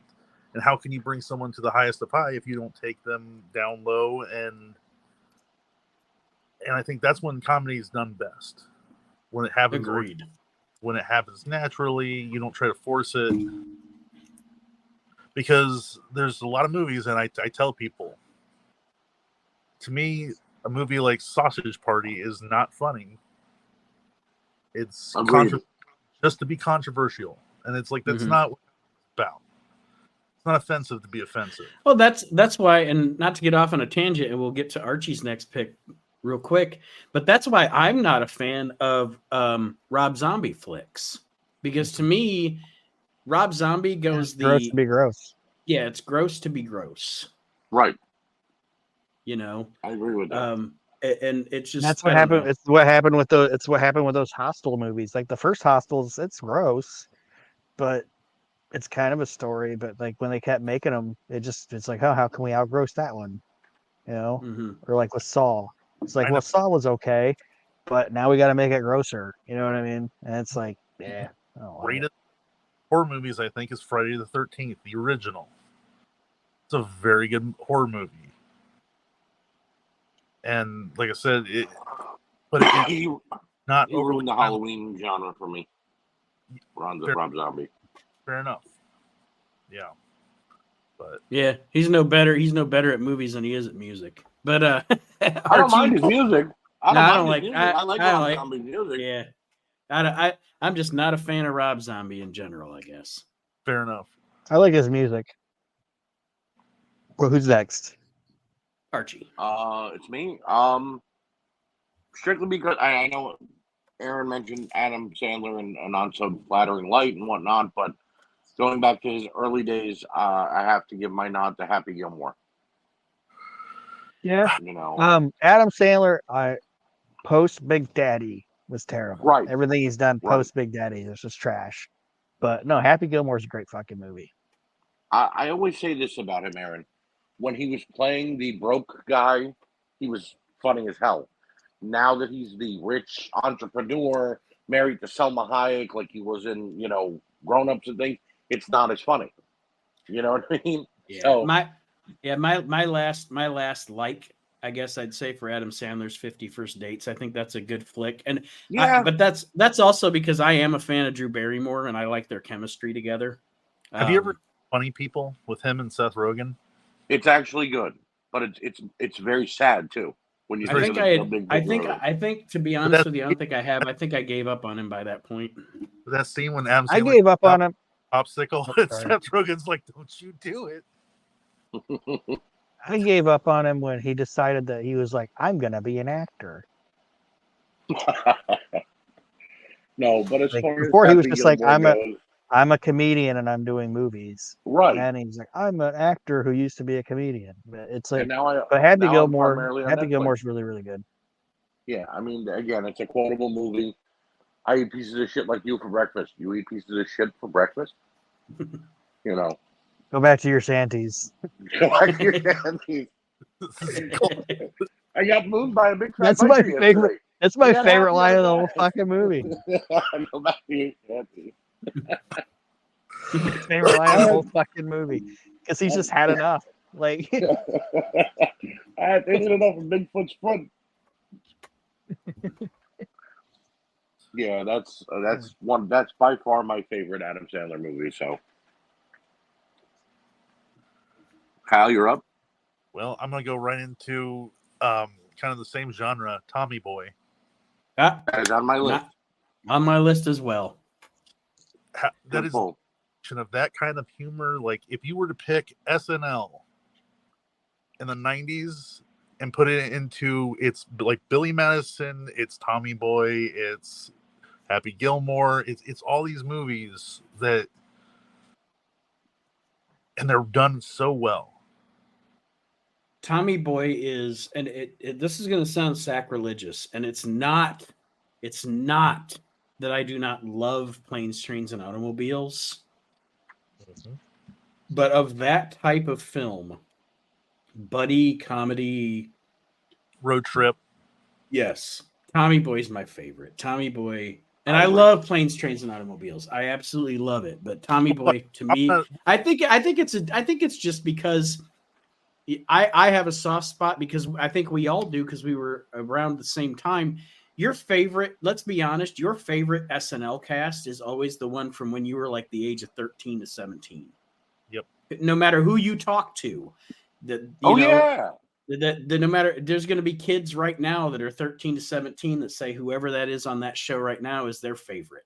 Our favorites are probably Spade, Rock, Schneider, Dana Carvey, Chris Rock, Chris Phil Hartman. Farley, Norm Macdonald, right?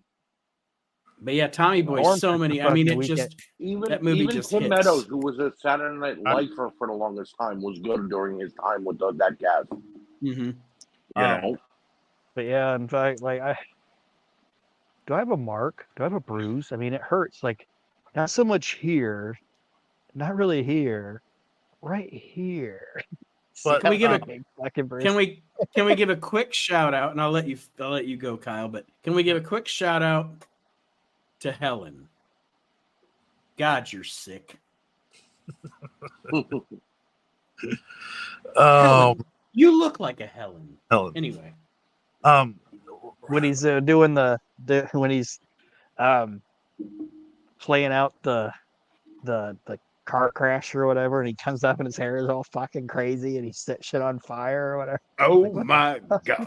New guy's in the corner puking his guts out. Well, oh my God. And again, since we're here, you brought up Planes, Trains, and Automobiles. Obviously, that's on my list as well for a buddy comedy that,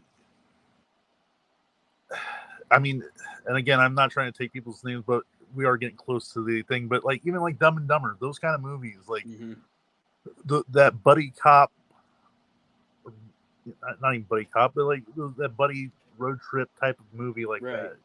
Oil and water characters, but like, and not to get, I mean, we talked about Tommy Boy, but like my two favorite parts of Planes, Trains, and Automobiles are obviously when Steve Martin's like, I want my fucking car right fucking now. The way he says fucking. And then when they're drunk in the hotel room and John Candy's giggling and he goes into the bathroom and then he comes back out of the bathroom and giggles again. Oh shit. When he gets out of the shower and all the fucking towels are Yeah.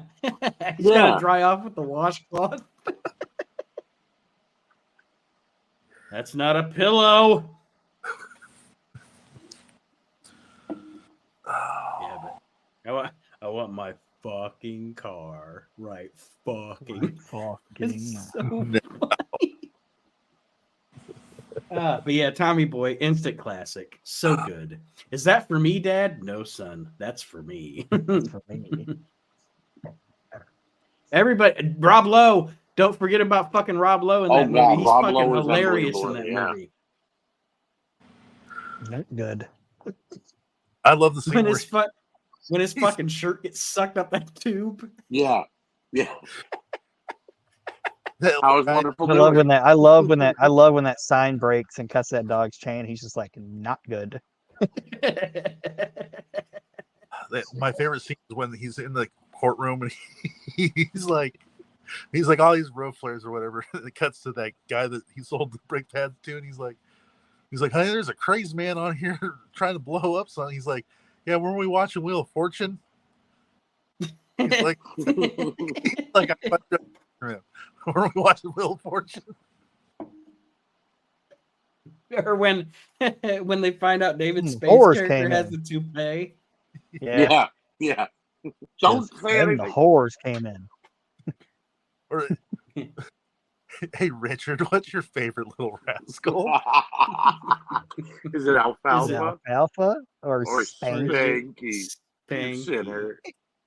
God, when he gets down, girl, he's like, you know which way the weight room is? Yeah, you know which way the gym is? Yeah, don't worry, I'll find it. Good shit. So let me see. So we knocked Tommy Boy off my list. So I've got a couple of more. Yeah, I have 2 left. The first of which, and I think Aaron and I actually talked about this on a podcast already when we talked about the underrated movies. Raising Arizona. That was on my list, and I removed it for another movie. Really? Very good movie. Never seen it. No? Really? Yeah. You have more homework, Kyle, because Yeah, write that down too, buddy. Yeah. Raising Arizona is one of the great comedy movies ever made. It's one of the greatest movies ever made. Okay. So we're not gonna spoil anything for Kyle. We figured you had more than you could handle. So just steal a baby. Well, son, you got a panty on your head. All right. Well, Aaron, you're up next then. 1, 2. I don't know how you guys have less than I do. Maybe because some of yours got knocked off. Yeah. Somewhere got knocked off. So I can just rattle a couple of mine off if you guys want. Go for it. Whatever you want to do. Super Troopers. Super Troopers is fucking very good. Very good. Do you know how I know that's one of the greatest? Do you know how I know that's one of the greatest comedies ever made? How? Not only because I think it is, but there was a random day where my mom and my stepdad came down to Van Wert or whatever, and it was just like a random Saturday, and the whole family just watched Super Troopers, and everybody laughed. Yeah, like everybody. It's an entire generation of our family sitting in a room, and everybody's laughing at the fucking movie. It appeals to everybody. When Ferva brings in the coffee for the rookie. Yep.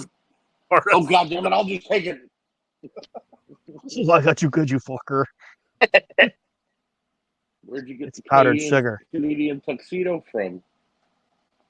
And he's like, it's powdered sugar. It's delicious. What spit to you? Yeah, fuck it. Like, for a cop, he's like, the hell's that mean? You gonna spit in it? For a liter of cola? Do we have a liter of cola? Liter of cola. Say for a ramrod. Say for a ramrod. Say for a ramrod. Oh, you didn't say it. I didn't?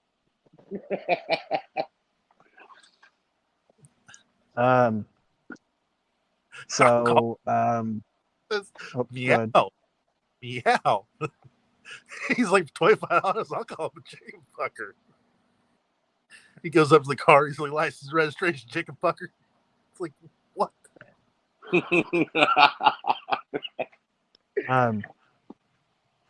So I'll give. How many did you say you had left, Kyle? I've got 2. Art, you have 2? Yes. Nate? I have 1 left and then an honorable mention. Okay, I'll crank out 2 more then. And we already talked about Mel a lot, so we don't need to talk about this movie too much, but History of the World. The Ethiopian Shimsham. Yeah, that's my favorite Mel Brooks movie. I didn't know he was in that movie.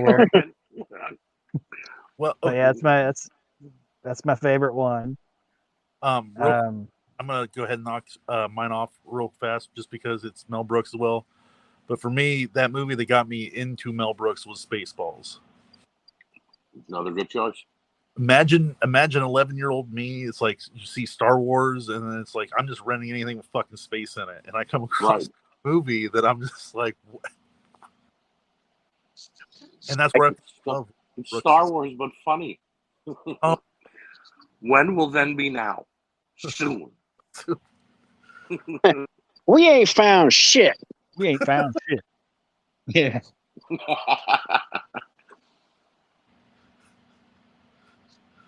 Oh, but go ahead, Aaron. Hold on real quick. Did anybody watch that bullshit History of the World remake on Hulu? No, I didn't even know they did that. Oh, God, yes. They made it into a TV series on Hulu. It was a 4-night event. There were a couple funny. Some of the sketches were funny, and it was funny at the beginning where Mel Brooks was like fit. Right. But it was really, really There were a couple bad. funny things on it. Nothing great. But it was nothing Mel Brooks. It was trying to do Mel Brooks stuff in an era where you're not allowed to offend people. Right. Exactly. Thank you. It was bad. So you guys want me to give another one? Yeah, go ahead. Office Space. Very good. That's my stapler. Office Space was I left it off because I knew somebody would mention it, because it is, I mean, so funny. So funny. Like, yeah. There's no movie that you can compare it to, if that makes sense. I agree with you on that. It's a one of a kind. Nobody's like remade it or was never a remake from something else. And every character's funny. Yes. And honest to God, I actually had, when I worked for GameStop, I actually had a regional manager that was exactly like Bill Lumberg. Like, he literally said, yeah, if you could go on ahead and blah, blah, blah, blah, blah. Like, literally, this guy exists. And that's what's great about Mike Judge, is that he puts characters in his shit that everybody knows that person. Yeah. You know what I mean? Like, you watch King of the Hill, everybody knows somebody like the guy, like every character from King of the Hill. Yep. It's like yeah, but Office Space, like I said, there's just nothing like it. It's super quotable. Everybody's funny in it, and it's just a fantastic movie. Nelson, what would you do if you had $1 million? Tell you what I'd do. 2 chicks at once.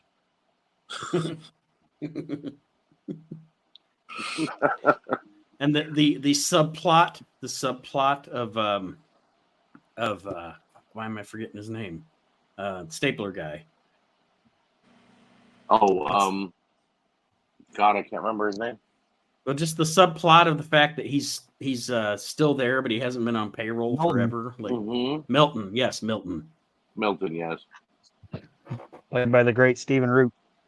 Another guy that can do anything. I could burn the building down. I'm gonna burn.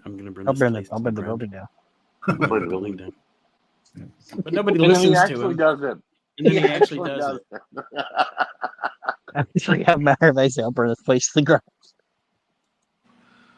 He's got so much rage, but he's so calm. Yeah. Burn this place to the ground. It's a swing line, and yep. But Archie. Yes, next on my list, although I seem to live this movie a lot week to week, is Groundhog Day with Bill Murray. Oh man, what a good fucking movie. Yeah. Man, I'm a huge Bill Murray fan. I got to meet him recently at an airport, and of course I gushed. But this movie, like I said, I live it on a weekly basis. I always have 2 or 3 days that run together that feel like the same day. But and that goddamn Sonny and Cher song keeps playing on the radio. When he runs over and saves the kid falling out of the tree, and you'll thank me tomorrow. Maybe I won't be here to catch you. You know what I mean? It really, it's just funny all the way around. You brought up being a fan of Murray. My favorite, like, because people actually post their fan interactions with Bill Murray. Mm-hmm. And my favorite one is this girl told this story about how her and her friend were eating at a restaurant in Los Angeles. That's a funny story. And Bill Murray was in the restaurant. And as he went to leave, he walked past brought past their table. He stopped at their table. He picked up a French fry off the girl's plate, dumped it in the ketchup, and ate the French fry, and then looked at her straight in the face and went, "Nobody will ever believe you." That's funny. But that movie's great. That movie's so good. It's Bill Murray, guys. Again, I don't know. I'm not trying to say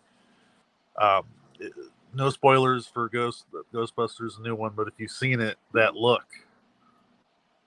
and if you know what I'm talking about, you know what I'm talking about. Only he can deliver. Mm-hmm. Well, Bill, other than there's a couple. Sorry. Yeah. No good. There's a couple movies where he plays a character. Like, what about Bob? He's playing a character in that movie. What about one of my favorite? I agree. Like 99% of Bill Murray's movies, he's just playing Bill Murray. Mm-hmm. You know what I mean? It's like he's not like he's got a character, but he's just playing Bill Murray. It's kind of like Vince Vaughn. Like Vince Vaughn doesn't have very good acting range. He just plays Vince Vaughn just with a name. You get a different name, and that's what Bill Murray does. Well, in Zombieland, he literally plays himself. Right. Yeah. Well, it was like, I'm sorry, Mr. Murray. I'm sorry, Mr. Murray. I think at this point you can just call me Bill. You've already shot me. The Mr. Murray's out the door. The fact that he lets him dress up in the suit and everything, and they're acting it out. It's funny that Bill Murray's one of the last guys alive. Like in the zombie apocalypse, Bill Murray's. It's kind of like at the end of Mars Attacks. Like all these people are dead, but Tom Jones is one of the last surviving people. Yeah, you brought it up, so let's go ahead and talk about it because it's going to knock it off my list. But Mars Attacks is oh shit! Oh Jesus! What a funny fucking movie! I talked to, and you know what the greatest thing about that movie is? What's the guy? It's not Ving Rhames. I know exactly who you're talking about. Jim Brown, football player, Jim Brown. Other than him, everybody in that movie is a piece of shit. At the end of the day, the kids aren't. Yeah, the kids aren't. You're right. But all of the adults, and Jack Nicholson playing the characters that he plays is great. The way he dies as president, Jesus Christ. Actually, both the ways he dies in that movie. Yeah. It was my first introduction to Natalie Portman too, and I'm like, whew. Hey there. Good Lord. That's a good looking. Like when I was a kid, and I was like, "That's a good looking girl," and then she got older. I'm like, Jesus Christ. But anyway. Right.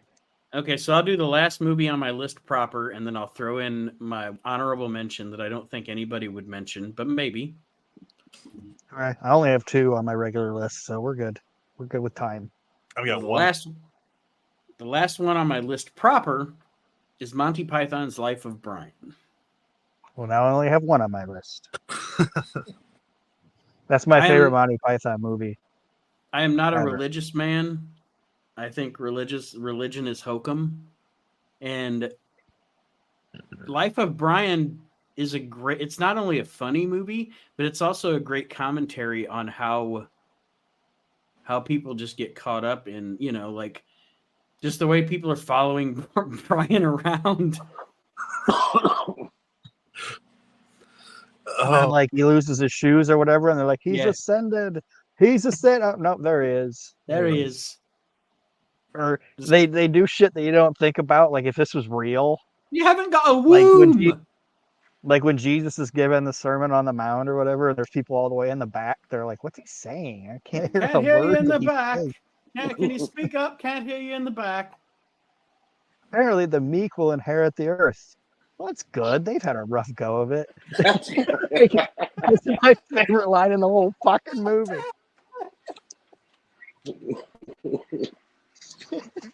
Monty, good. That's kind of good. That's just a throwaway line, but it's the funniest fucking line in the whole movie. I'm not they've had a rough go of it. I am not a connoisseur of a lot of Monty Python. I've seen some stuff here and there, but there is one that I have seen that always cracks me up, and it's the story of Death of Mary, Queen of Scots. Yeah. Are you married? As I am.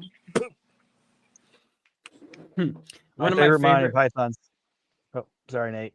I was just gonna say one of my favorite little things is Graham Chapman dressed up as the woman,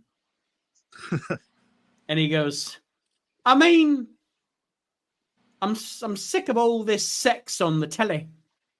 I mean, I keep falling off." Right. In 30 seconds, the penguin on your television is going to explode. I'm gonna say real quick. My two favorite Monty Python skits ever are Arthur Two Sheds Jackson. Mm-hmm. I don't know if you guys know what that is, but it's an author that's on a show, and he's just trying to talk about his book. But all the interviewer wants to talk to him about is the fact that he has two sheds. And but like he thinks his book's up there, but then his sheds are up there. He's like, "Hey, that's a shed. I see my shed." And like all they want to do is like, "Why do you have two sheds?" And it turns out it's just because he needed somewhere to write or whatever. And he's like, "I wish I would have never bought the second shed."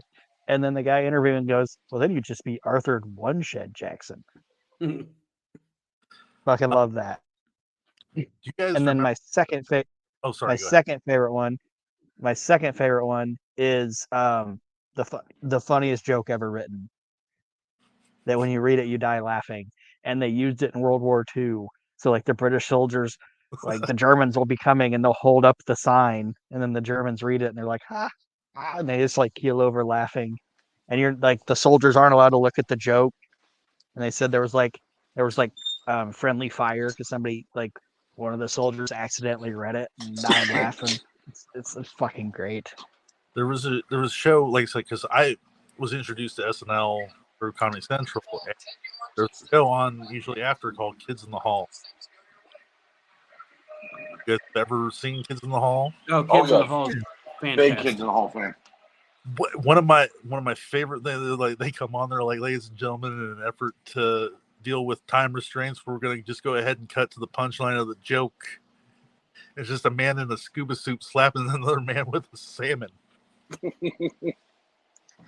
Kids in the Hall was very Python-esque. Like, yes, you could tell they were huge Python fans.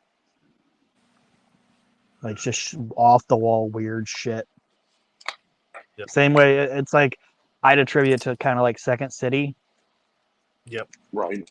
Where it's like it's not popular humor. It's like the shit that like weird people like, that type of thing.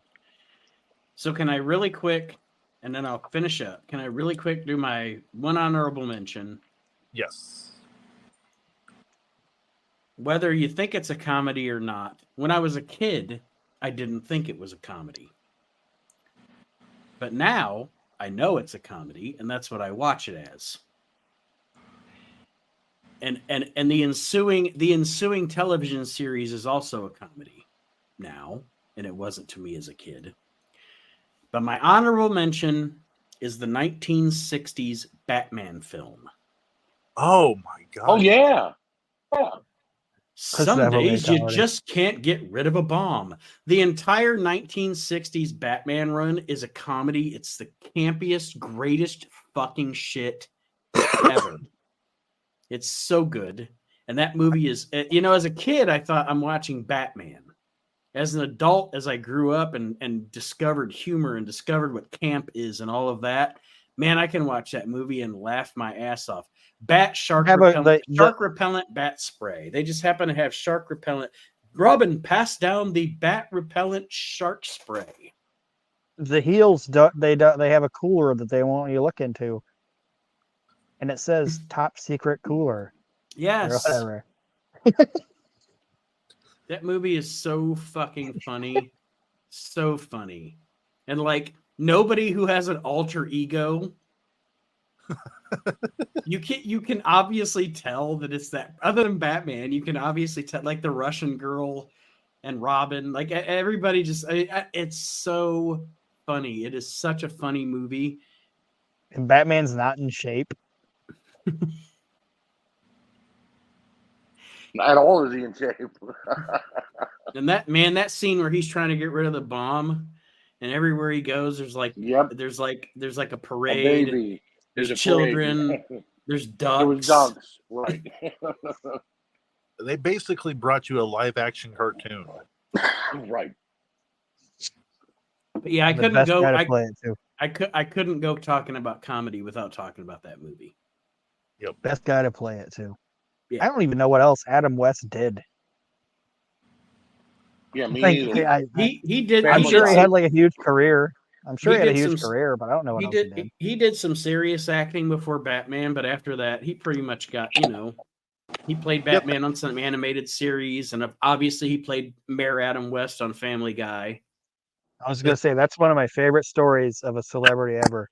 Is they wanted Mayor Adam West on Family Guy, and Seth MacFarlane had his number, so he called Adam West because he wanted him to come and do the show, and he was gonna pitch it to him. And he said, "Adam, what are you doing right now?" Like finding out if he was like on a show or whatever. But he was like, "Hey, Adam, it's Seth MacFarlane." And he was like, "Hello, Seth." And MacFarlane was like, "Hey, Adam, what are you doing right now?" He's like, "I'm pouring dog food into a bowl." He's like, "No, I mean, like, do you have a job right now?" like he was just matter of fact. This is what I'm doing right now. Right now, as we speak. And he said the minute he said that to me, I was like, I need this guy on my show. Like, anyway, yeah, it's a great fucking movie.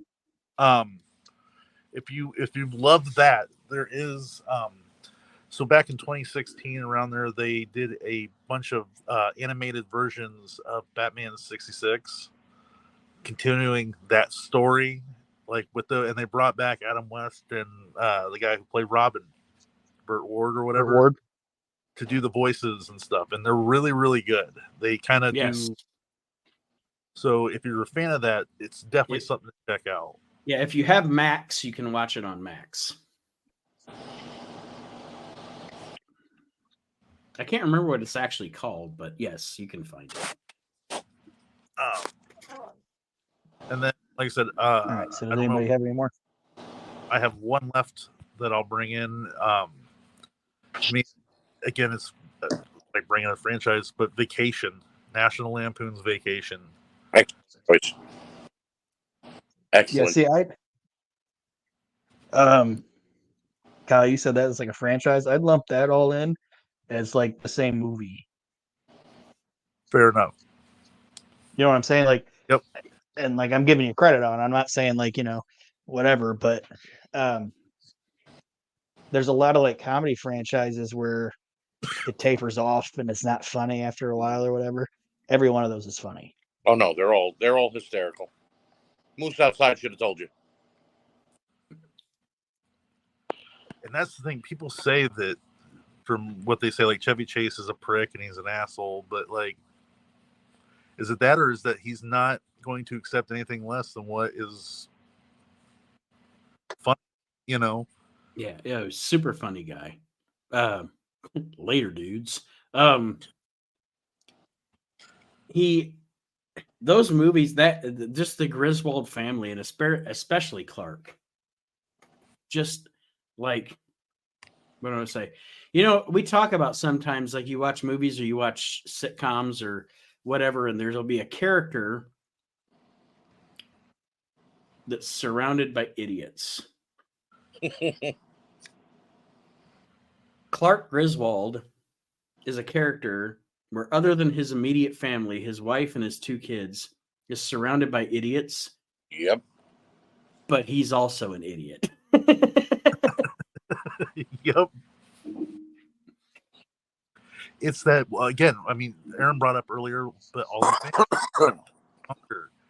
It's that lovable buffoon that doesn't know he's not doing, Yeah. It's center, he's a good guy. At the heart of it, he's a good guy, but. And you can't, I mean, Chevy's deadpan delivery of things, I don't know, probably him and Bill Murray probably have the best deadpan delivery ever of the 2 of them. Yep. Yeah, and how you were saying, like, everybody, they're also like they're all surrounded by idiots or whatever.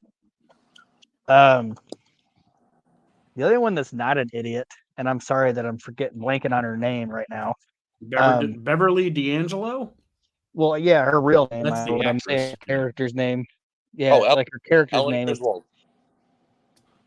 Yeah, she's the only one that's not an idiot. Yeah. She's surrounded by morons, and she's just like, whatever. But yeah, Vacation. Next stop, Bowl of Mud. It's the granddaddy. I'm or Got to whatever. get to Cousin Eddie's. Well, if you'd rather see your Cousin Eddie than a giant bowl of mud, that's fine. Like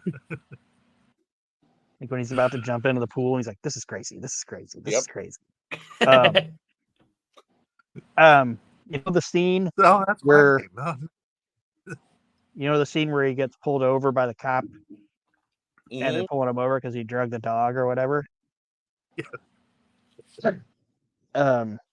Chevy wanted that scene to be where they panned out to the road, and down the road there was just a long streak of just blood. That would have been pretty bad. And they were like, "We can't do that." Right. Like, we just have to be able to put it in the people's like minds of what you did. Like, we can't show all of it.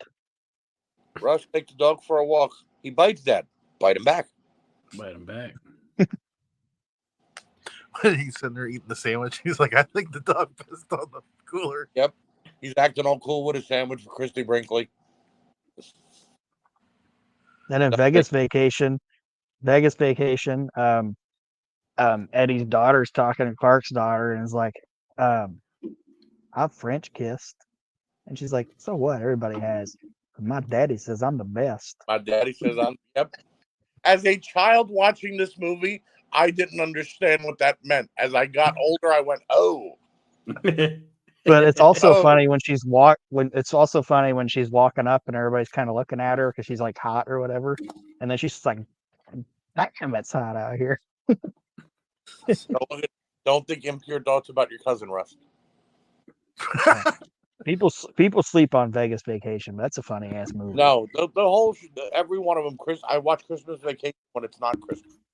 Me too. You know what I mean? Yes. And that's European Vacation is underrated in my opinion because of how much craziness goes on in that movie. Are you happy, Clark? She's dead. well, and one of the greatest monologues in a comedy movie ever is Christmas Vacation when he gets the fucking Jelly of the Month club. Jelly of the Month. Hallelujah! Holy shit! Where's the eggnog? Where's the Tylenol? Where's the Tylenol? Where's the Tylenol? Fix the Yolog. Or when the fucking, I mean, just even the shit that happens off screen in that movie with the cat or the fucking cat blows up. old dude burning up the Christmas tree or what. I mean, just it's all every bit of all of those movies is fucking tastic. Without a doubt. The last one on my list that I'll throw out there, and I know I said that my first one was my favorite, but this is a movie that I will watch whenever it's on, and I even have a DVR'd because of how many memories it brings back. Dom DeLuise and Fatso. Man, I have not watched that movie in a long time. I'm going to add that to my Tropic Thunder list. I don't think yes. It's amazing. From the minute the movie starts. What? You've never seen Fatso before with Dom DeLuise? I don't think so. No. You have to see it. Well, if I had a pen, I'd write that down. Well, it's from the beginning of the movie. Cousin Sal was my favorite cousin. He always had something to eat. Is that what making fun of The Godfather? No. No? Okay. No. And then, like I said, it's all around that's a movie I can quote.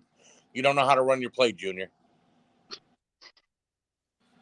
I'll have to watch this movie. Yeah, because yeah. I'm definitely. I have not. To be honest with you, Archie, I haven't watched that movie in fucking 20 years. I forgot. I didn't forget about it, but I just. Whenever I'm really bored and it's the middle of the night and I got insomnia, I watch it. I just. I'll look it up. As silly as it sounds, speaking of Dom DeLuise, just what a great comedic actor he was. Oh yeah.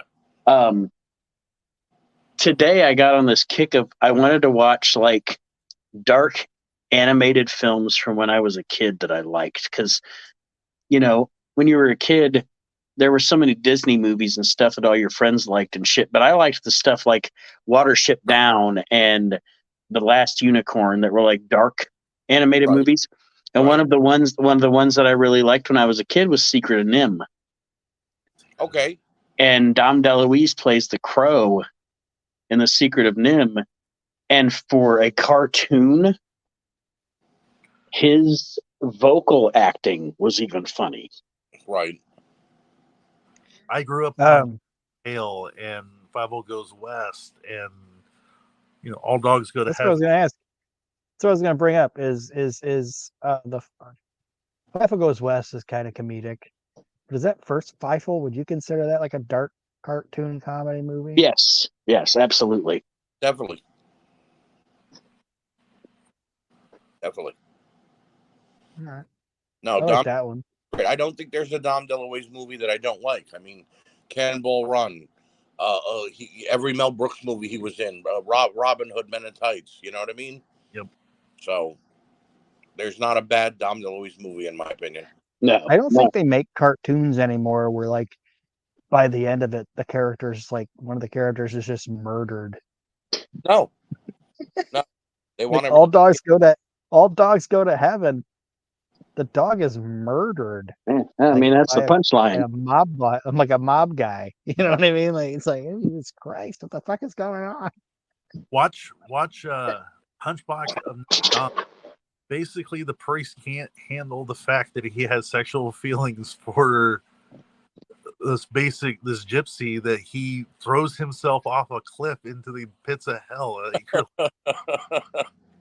Wow. This is that's what cartoons need now. Some murder. No more of these happy endings. We need murder. No, murder. We went to the fucking store. We went to the movies and watched Mamie's mom get shot. Right. We watched Brave Little Toaster. We watched. Oh, fucking Fox and the Hound. The gimmick of that is by the end of it, the Hound's like, you gotta go, Fox. Like my whole job now is to like kill you. Like you gotta leave, or I'm gonna have to end up offing you. Like it's nuts. But anyway, am I the only one with a movie left? I believe so, sir. Yes. All right, so we're gonna end this with talking about quotable movies, and I don't know if there's a more quotable movie than Friday. Good.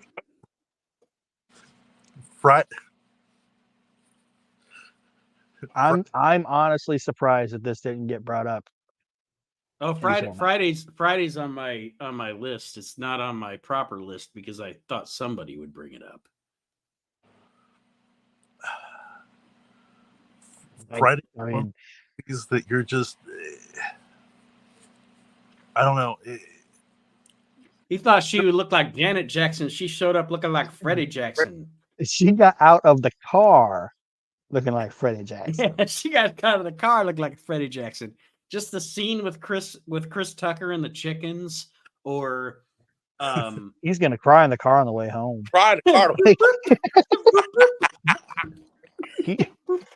That fucking my grandmama made that chain, and then when he runs away, he's got like slinky arms or whatever. Oh God, the Has sound he of the become a car child? alarm He's chirp. got slinky arms. The sound of the car alarm chirp is the best part of it because it's like it's not necessary, but it's there because it's funny. Right.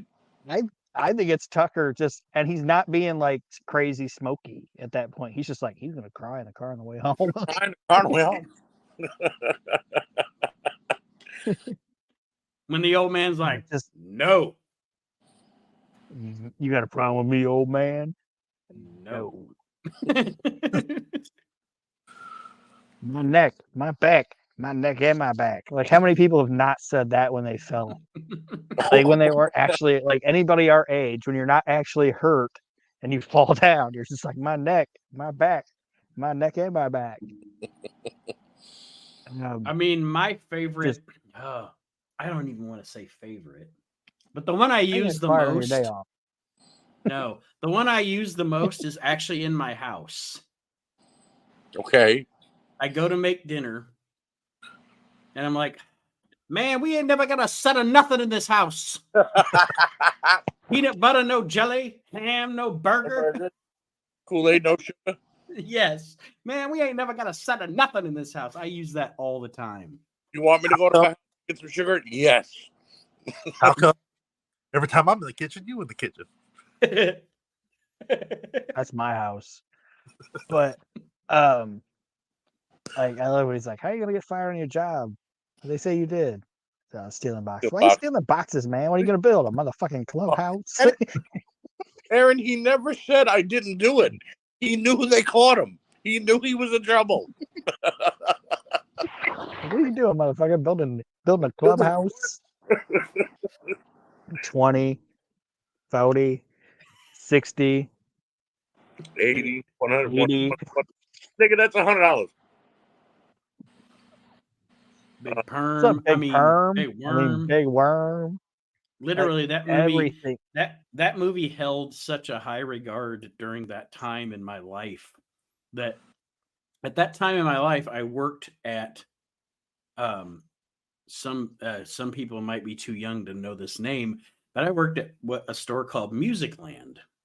I was in high school, which became Sam Goody and now is out of business because I'm old. But anyway, literally everybody that we had a thing, we worked there and we called each other Perm.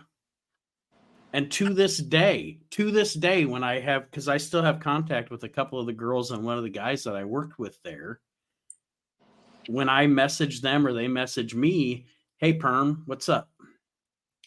Like Perm, literally Big Perm, like Perm became part of my vernacular because of that movie. We call the four of us call each other Perm. That's what we call each other. And that fucking movie is just from beginning to end fucking hilarious. And I'm not gonna near say that I grew up in a city as big as Los Angeles or whatever, but living in it, growing up in a city, you understand that that's just how life is. You know what I mean?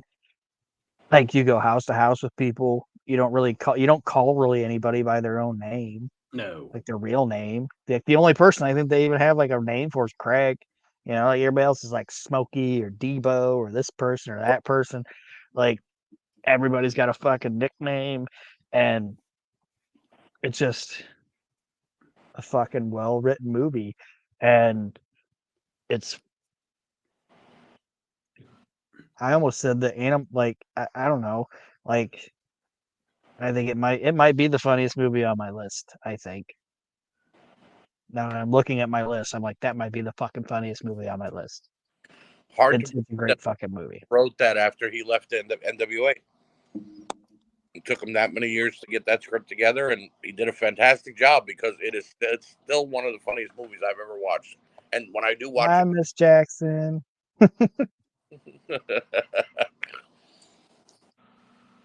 All these kids now, it's not so much a thing anymore. Like a couple of years ago, there were like kids that were like, "Bye, Felicia," and they didn't even have any fucking idea what they were quoting. Nope. They had no fucking idea. It's like, you don't even know what you're quoting. They don't know who Felicia is. Like, oh, you think that's so original? That's been out since 96.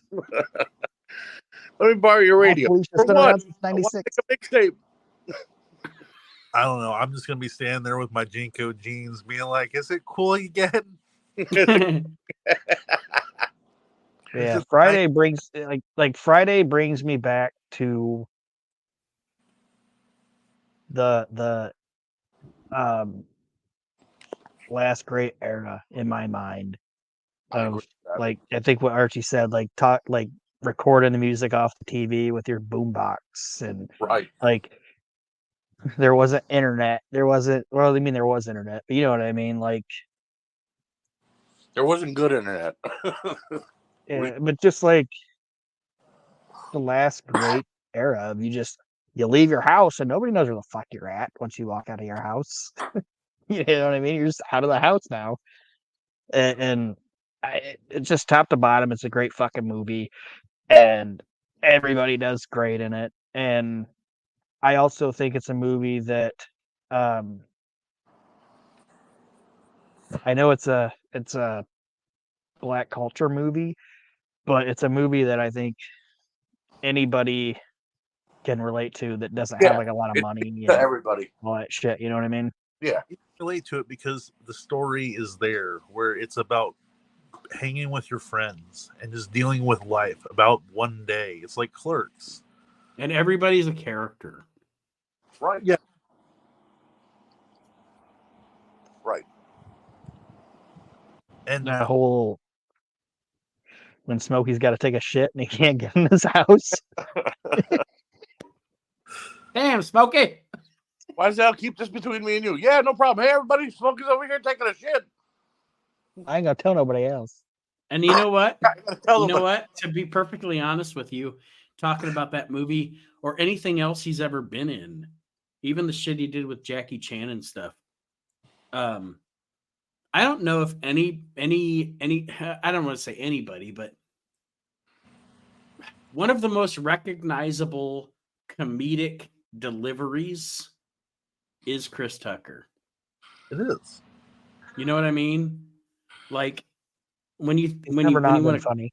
That's what I'm saying. Like just in movie wise, we were talking about Chevy Chase and Bill Murray deadpan earlier with the over the top, high pitched. Chris Tucker's delivery is amazing. It's so funny. Like he could probably say something that isn't funny, and I would still laugh. You want to watch some good shit? Watch him talking about his friendship with Michael Jackson. It's insane. And not even talking about Friday. It's like on Rush Hour when he's talking to that old Chinese man or whatever. He's like, "You want to wind up in prison? You want to be that old guy in prison?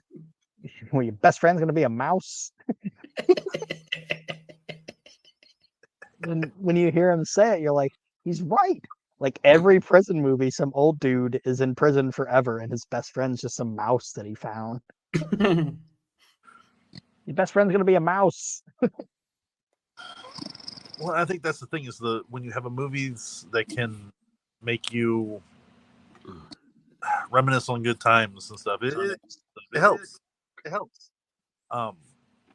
And I think that's the point of with these comedies. Like Friday, a lot of the good humor in Friday is just Smokey and Craig sitting outside of Craig's house watching The Neighborhood. Right, and talking, right. And I remember that as a kid. Like Nate and I grew up on Chestnut Street in Toledo, and me and our buddies and Nate and everybody would just sit outside and fucking watch shit happen. So it's it's good shit.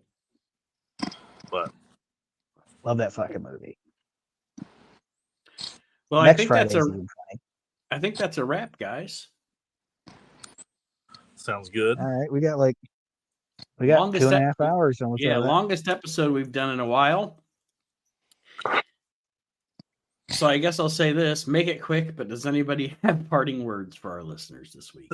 Just be each other. Be good to each other. Go watch the comedy. Now it's time for my 45-minute rant. No.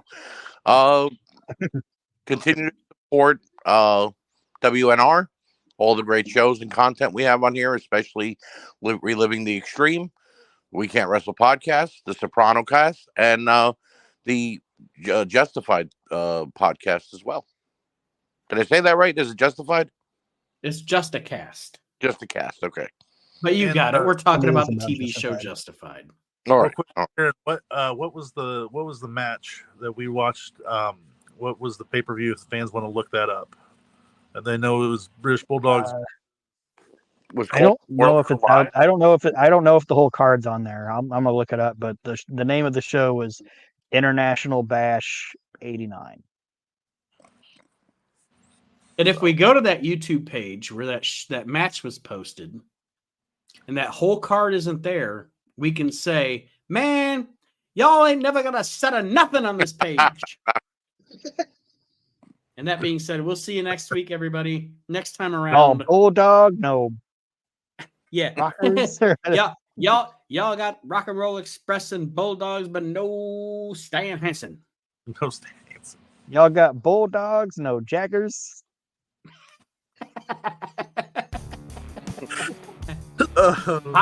Hot, no dog. All right. Henry, We're gonna no sign Irwin. off. We'll see everybody next time Right. around on the We Can't Wrestle podcast. Thank you to my co-hosts. Thank you to our listeners. And have a great week, everybody.